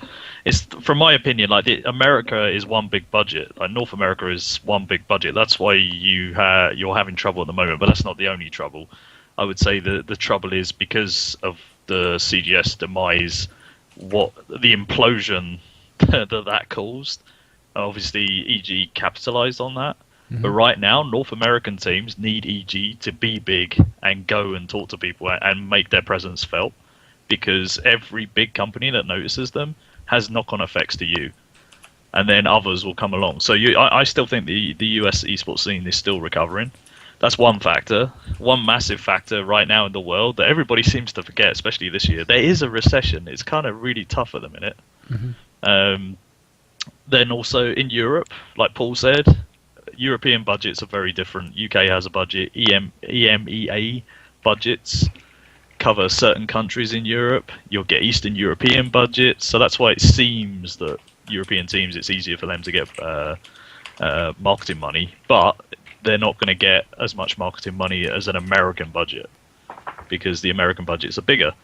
Right. So the hardest thing for any team is to go and get sponsors. It's extremely hard. Like and then which time of year do you do it? If you get the wrong time of year in the middle of a budget, or the companies, and a lot of companies this year have had their budget slashed, you're not going to get anywhere because they can't do anything until next year.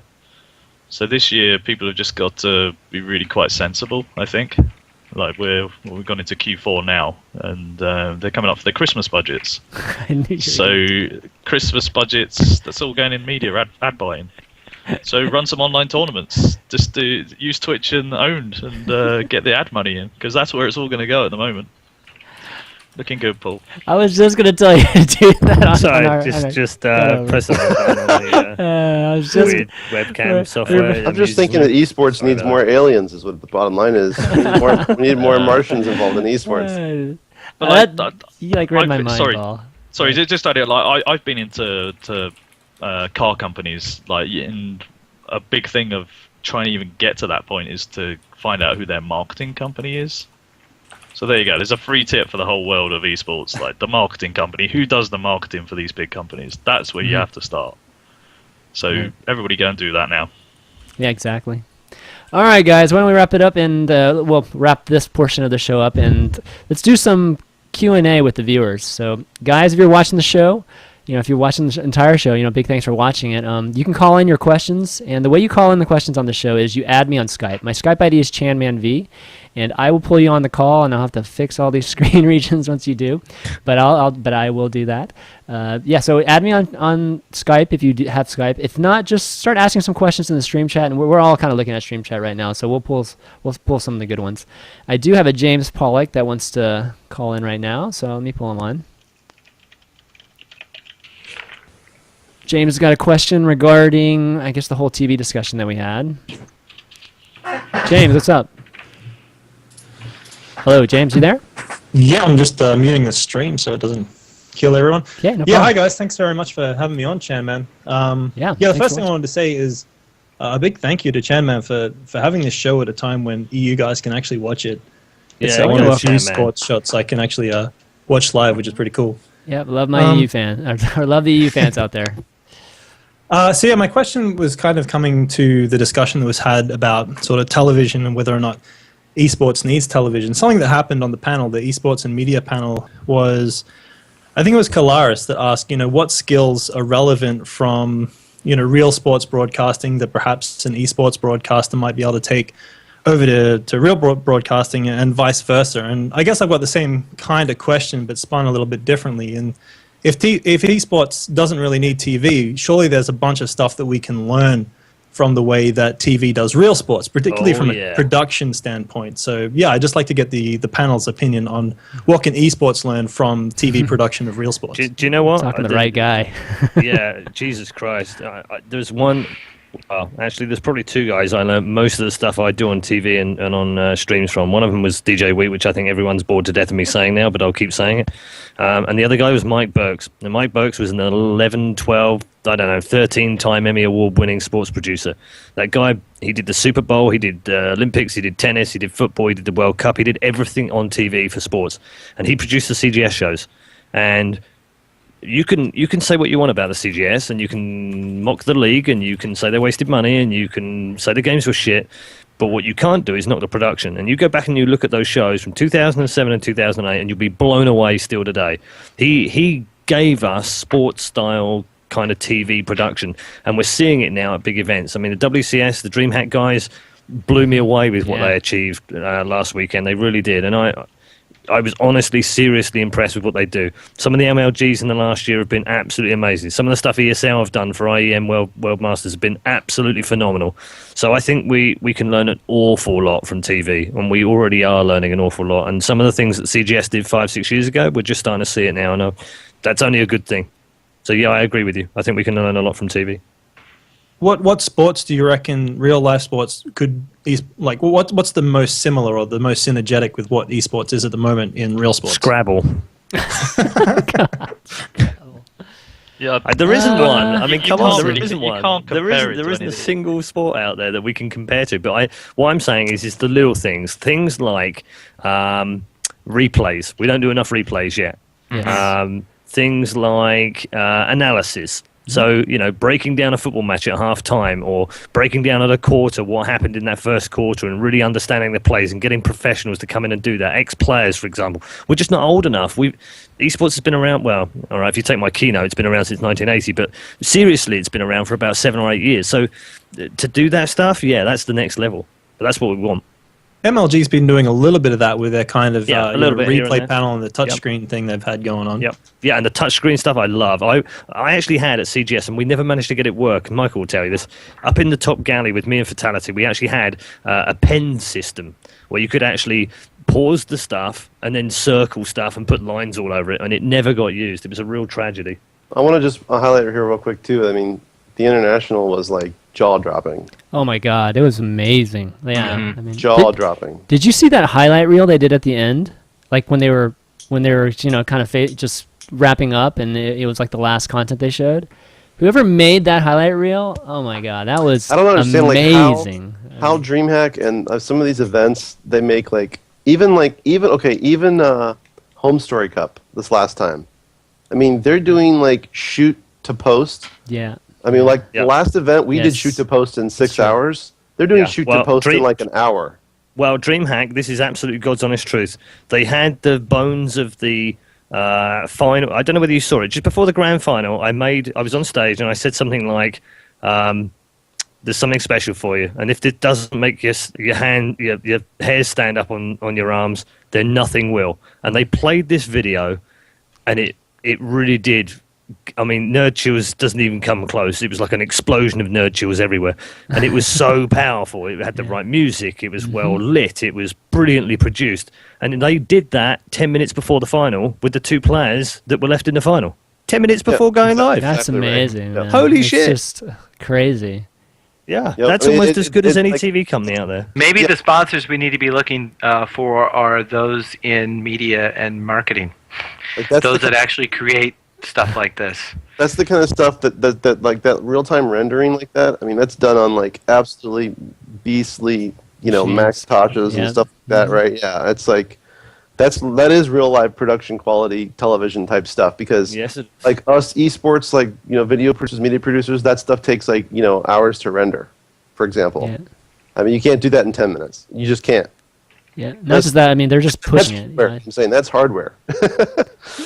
And You not to mention, like the tournament organizers are just willing to push it to that extent, to have the highest quality for the viewers. I mean, I really appreciate that. And obviously, sometimes it goes wrong, and we shit on it for them. But I love the fact that they're willing to really take those kind of risks to really give us the highest of quality, which is cool. yeah. I think all the field content that DreamHack did was pretty crazy. I mean, they really did just produce so much good content. I mean, the thing I get bored about most of all when we do big tournaments is that, we get 45 minutes of fantastic action and then an hour and a half downtime of watching a blank screen with some crappy music playing, and anything that they can do to nullify that will be great. Exactly. All right, James, thanks for the call. Can I throw one more question just to Odie? Okay, sure.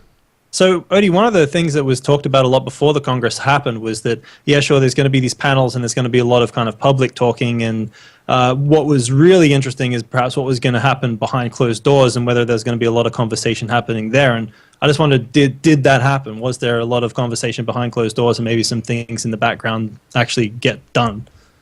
Tons. Lots. Yeah, Awesome. a load. Lots and Lots of lots stuff. and lots. No, that's good to hear. I mean, it's a lot of people, I'd say that there's conversations happening even outside the people that were there. that's great. There's a lot of conversations. God, I hope so. Yeah, because I know some folks, going into it, I definitely heard talk that, their impression was that, anything public like this was just going to be a lot of fluff. But what I'm hearing just from everybody afterwards, then it's been basically a lot of stuff getting done and a lot of new ground being broken. Now, So see, that's amazing. the part that hasn't happened yet is the part where Redeye gets elected to actually be the association leader. President. Yeah, Yes, exactly. That's coming though. You wanted a Redeye full. You wanted a 2013. full-time job, man, back in esports, right? That's funny. All right, James. Thanks, buddy. Thanks You so heard much, it guys. See you first. later. Heard it here first. Okay, we got Christopher next here. Christopher. Yeah. Oh yeah. Fish that's Sticks wants to fun call like in, that. but he doesn't. He's like brain dead right now. So, Christopher, I don't know. I'm not gonna even bother. Hey, what's up? Hey, Hey, welcome to Climbing the Ladder. You got a question? thanks. You got a question for You us? have to turn your stream off. Can you hear me? Yeah, Yes. yeah. Yeah, you have to turn You your have to turn off off your because stream. otherwise there's a delay there. Thank you. Yeah, no worry. Yeah, actually, I was typing a little bit of iGaming here. Well, sorry, I didn't quite catch your question. Did you say a question there? All right. Sorry, it's like a 2-minute delay almost. Oh no, go ahead and turn off your stream. Go to your stream volume and just listen on Skype here. All right, better now? Yes. Yeah. So do you have a question? Perfect. Yeah, I was talking about the iGaming industry. I mean, you talk a lot about sponsors and going to, for example, AMD and big computer companies and go to their marketing department to try and find money that way. And I live in Malta. In Malta we have about 500 of Europe's biggest iGaming companies, such as casino providers, poker providers, bookmakers, and so on. And I'm seeing a very big trend that they are trying to find the next big thing for their company, and they try to be ahead of everybody else. And more of them are going into the esports market, and more of them are trying to follow. For example, now Pinnacle Sports has become a sort of a flagship here where people try to do what they're doing. And I'm just wondering what your opinion is on that. I think there's a lot of people who are trying to get into the whole gambling and esports thing, but there's a lengthy, the water is black, and you can't see the bottom, and it goes back a long way. And I think that to get over that, to get over those hurdles, means that they're going to have to do it in some kind of new way with some kind of new format that's going to be, and I don't think that that's been developed yet. No, I agree with Mark. We've had a lot of these kind of gaming/gambling companies come in before. Michael will know one of the early forerunners was called Prize Fight in the UK, and they failed miserably. I don't know. I think you're right. I think they have a lot of money at the moment, but I don't know if they can turn it around and make it work for esports and make us good for it as well. I don't know. I don't think so, but I could be wrong. I'm not sure they're concerned about whether or not it helps us. No, I don't Yeah, think they do. that's probably true. You're probably right. They're not. And after what happened, what's been announced over the last couple of days, I think it's absolutely foolish to bet on esports. I think it's just foolish. That's great. Live or online, I think it's foolish. You think it's I might have broken my webcam. Sorry about that. That's right. Or is that you saying that you're a shark, Redeye? Is that what it is? I did it for a second. That was the artistic shark. Sorry. He's an esports shark. Yeah, we have Paul. We have Redeye from Pixar here. Yeah, right. All right, thanks, Christopher. Thank you. All right, Alan wants to call in, so let's give Alan. Jeez, I think I might have actually broken this thing now. Jesus. The resemblance is striking. There we go. It's fixed. Sorry about that. Jesus, that was bad of me. What's up, Alan? Not much. How you guys doing? Good. Good. So this past week, talking about Malta and sports books and stuff like that, we had the Ocelot and Digibet, which I did an article on, and basically they looked at esports and betting and said, hey, this looks like a great opportunity, and they actually are developing TV spots.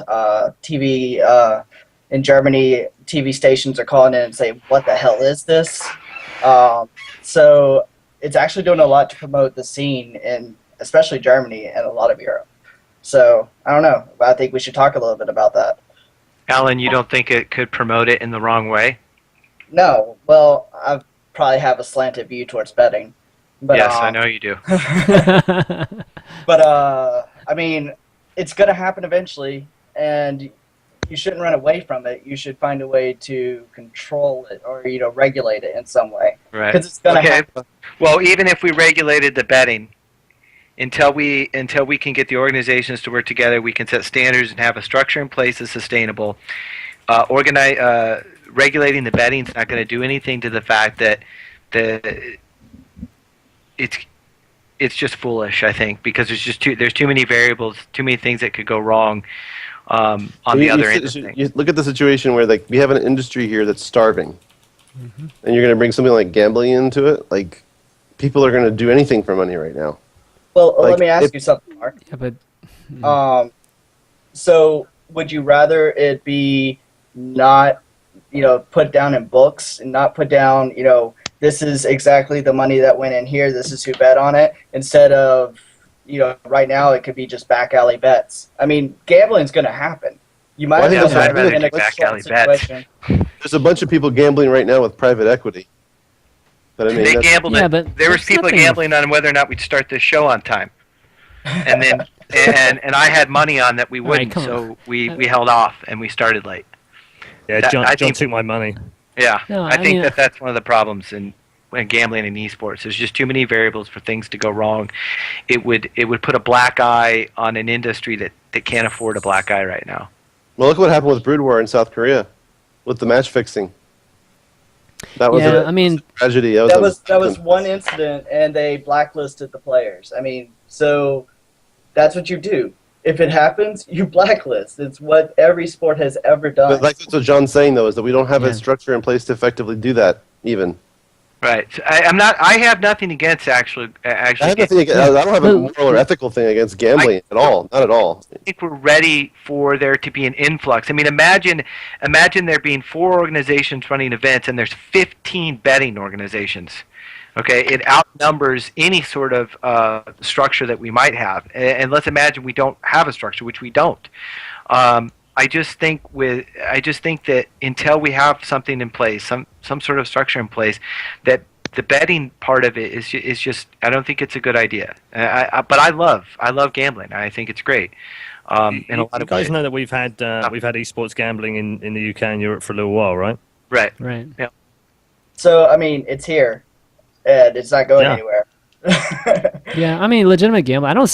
I actually don't see anything wrong with it, but I do see y'all's concerns. I mean, if something did go wrong, I mean, the industry is so sensitive to failure right now that it could be really bad for esports if something and these are kids that we're talking again, and Mark was talking about League of Legends. I mean, can you imagine League of Legends guys like possibly fixing matches? I mean, maybe. Oh my god, that's crazy. Nobody would ever do that. Yeah, right. I mean, I just feel like I was offered an opportunity to get involved in a new gambling type of site thing in Europe, maybe 4 to 6 months ago, and I felt like the more and more I investigated it, I felt like I was walking a plank. Does that make sense? And I was worried if I jumped off into the abyss, what would happen to my brand? Yeah, I think that's fair as well. Yeah, Alan, I want to make brands. it. I want to make it clear for my part of the opinion. I know we've had this conversation before. Is I don't have a problem with gambling in esports, and I totally agree that some of it's already here. I just fear that if we continue to promote it, I mean, if they want to come in on their own, that's fine. I can guarantee you their interest is not in growing esports. They could give 2 shits about growing esports, no matter what they say to you. I just don't see that being the part of it. It's the bottom line is money. That's what gambling is. You do realize that this betting company that came in this past week into esports, and they've actually been in since Cologne. Yeah, Digibet. They're they've been around a while. They're actually former 1.6 players. They all watch League of Legends in the office. I mean, I don't know, man. I feel like no, they want to see esports grow, but only if it affects their bottom line. They just want to see an influx of people come into esports, because the more people come into esports, the more people they can convince to throw their money away on their website. And listen, that's business. I understand, and there's going to be gaming companies that come in. I just have a general fear that if we make a big deal about it and we promote it and we just embrace it, that we're embracing something that we're not quite ready for. That's just my fear. It's not saying that it shouldn't be there and that we can't have it happen or that it shouldn't happen. It's just my fear. all right, Alan. I'll let you move on. Okay, thanks, Alan. I think Fishsticks wants to call in, Chris. Yeah, we got a couple more callers here, so I want to get them in. Ben from Twitch, or Fishsticks from Twitch, if you guys know.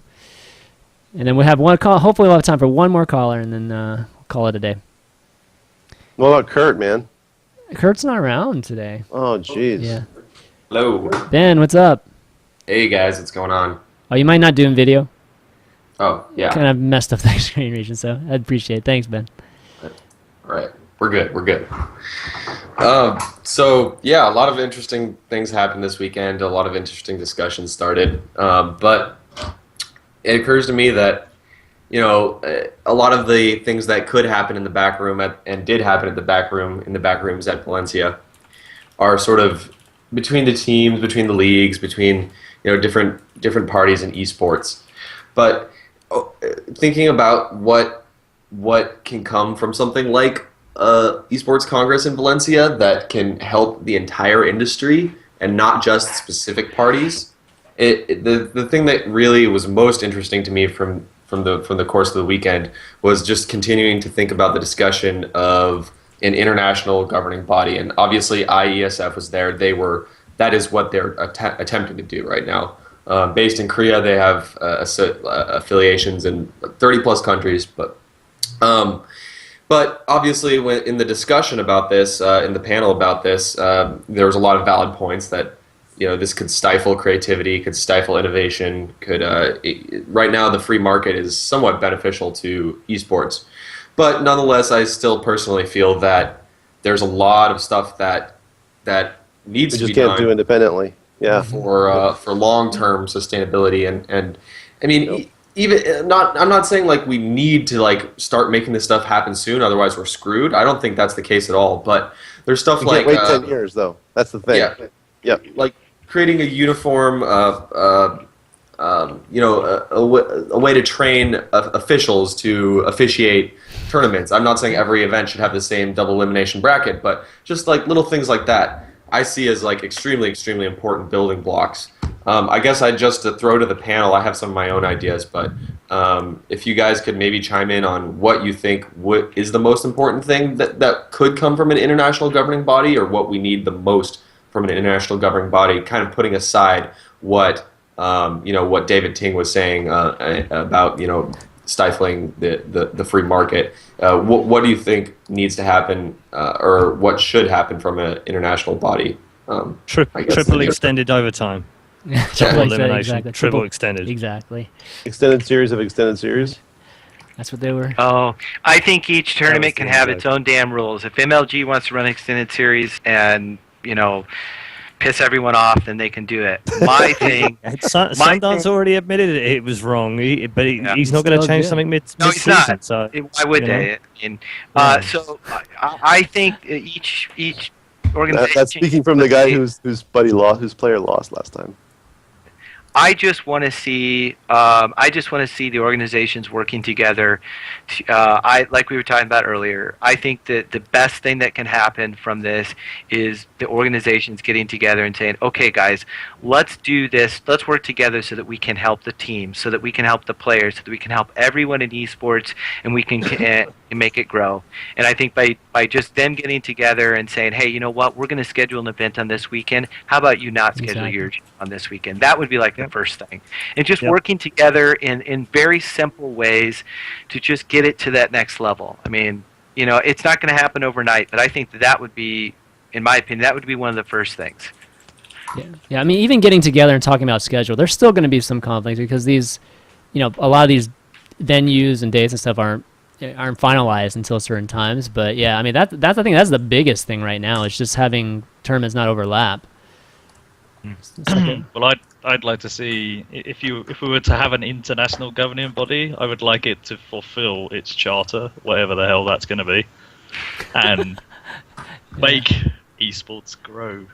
That's as general as you get there, man. That's as general as you get, Odie. Gosh. Yeah, I still don't think you can have a governing body, not yet, not the one all-encompassing governing body. It's not going to happen right now. That's why we need a team player association.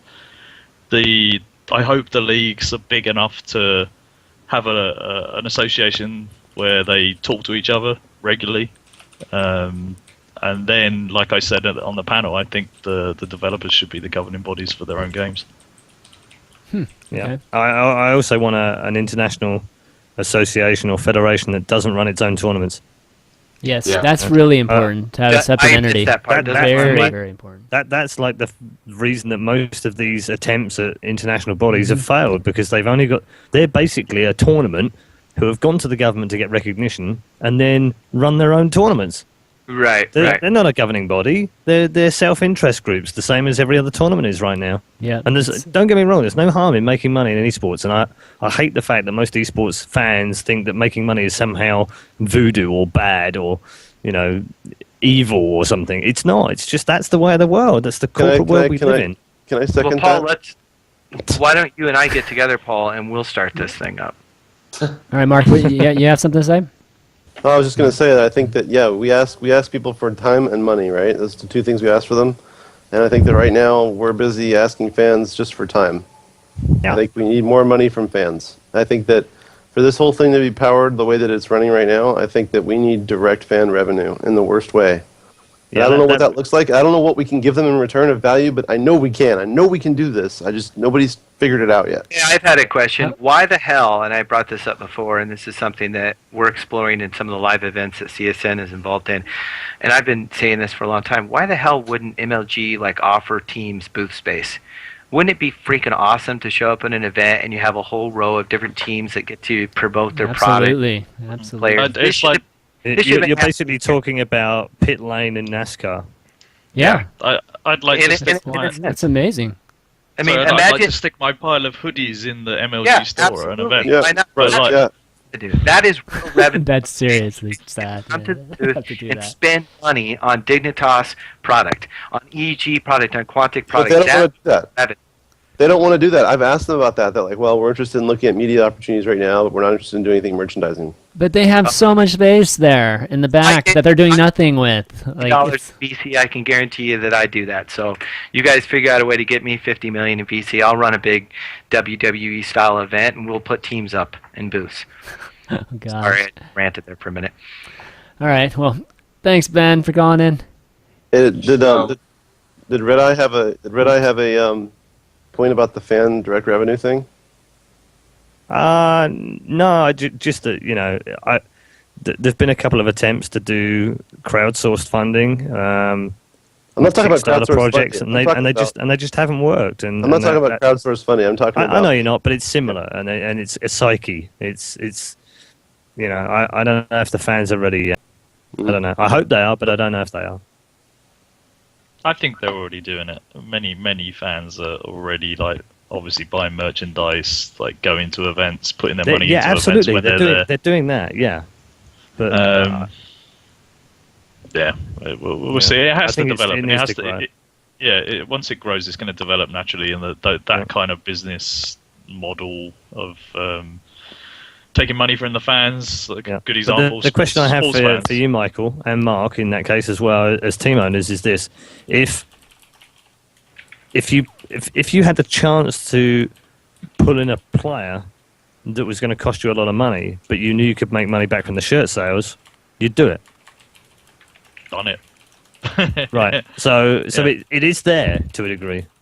Yeah, and I think that with Maximus Black, man. I mean, he's done a lot of merchandising stuff. I mean, Destiny the same. I mean, I think that but it's not just merchandising too. I think there's premium content. I think that there is even fan sponsorship to a certain degree. I think is something that's interesting that hasn't been explored thoroughly. There's a lot of different things that that we can do, and I just think that we need the best ideas and the best practices and patterns throughout the industry to be shared. And I think if one team's doing something well, we need to share that amongst the others. And I mean, the whole concept that we're all in this competition, that somebody's going to have some proprietary method that's going to come out and allow them to dominate the world, and all the players are going to be EG players and all this kind of thing. It's not going to happen.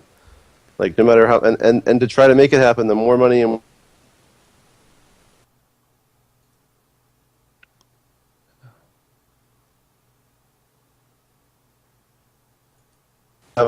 like I said this in the last show too, I have as much invested in Michael's business as I do in mine, and I think that the same is true and vice versa as well. I think that EG needs Dignitas, and Dignitas needs complexity, and I think it's the whole ecosystem requires that we're all here. I mean, maybe not like everybody, but I mean the point I'm making is that if it was all Dignitas players, that's kind of dumb, right? That wouldn't be fun to watch. On the semifinals was Team Dignitas versus Team Dignitas, and the quarterfinals was Team Dignitas versus Team Dignitas. It's kind of Cody would like that. He'd love it.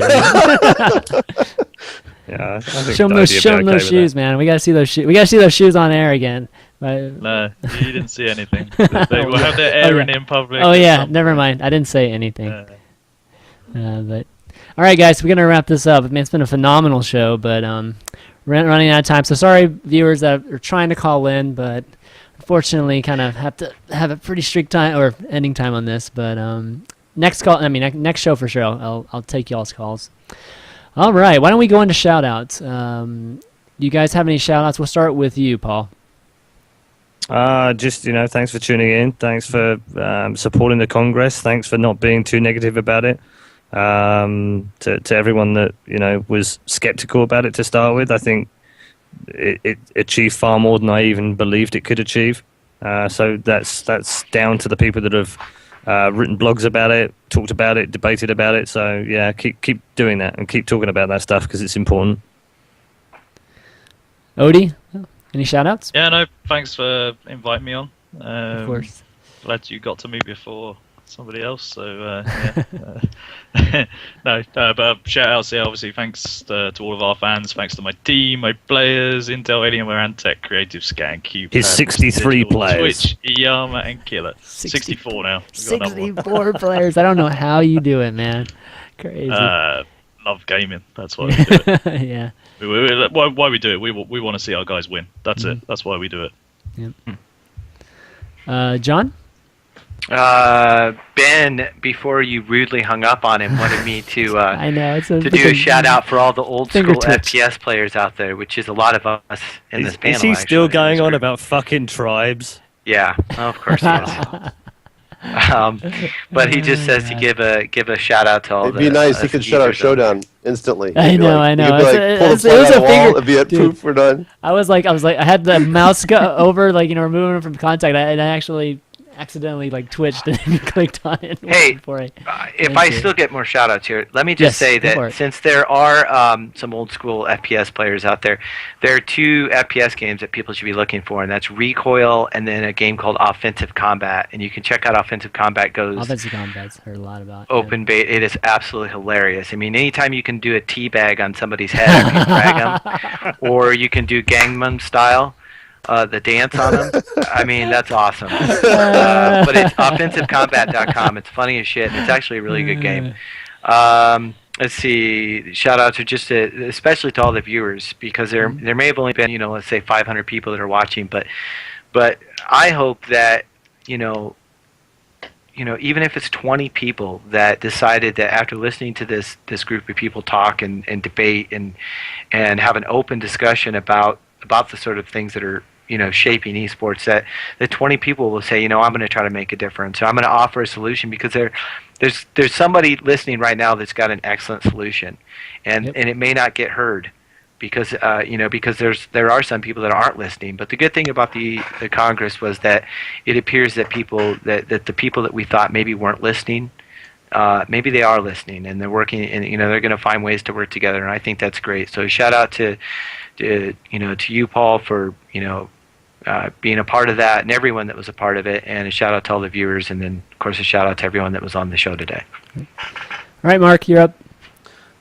Yeah, thanks for watching the show. Fans that are out there, thanks to Paul for being there on that special day and doing what he did, and everybody who participated in that. Hopefully, I can be at the next one or whatnot. And of course, our players, teams, partners, StarTale, our sponsors, DB Vision, Razer, Twitch, Machinima Versus, and Alienware. Awesome.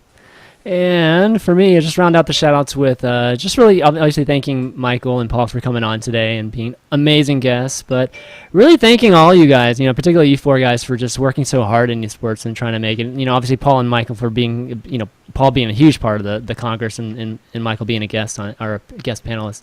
But just thanking you guys for just working so hard in esports. I actually don't get a chance to really thank Mark and John for doing that very often. So wanted to do it on air today, and we need just more folks like these four guys working in esports for it to succeed. So big thanks to you guys. Big thanks to the viewers for checking it out. VODs will be up later tonight, so check it out at youtube.com/ChanmanV, and it'll be up in the Machinima Versus channel too, which is youtube.com/Machinima Versus. Yeah, Machinima Versus. So check it out there too.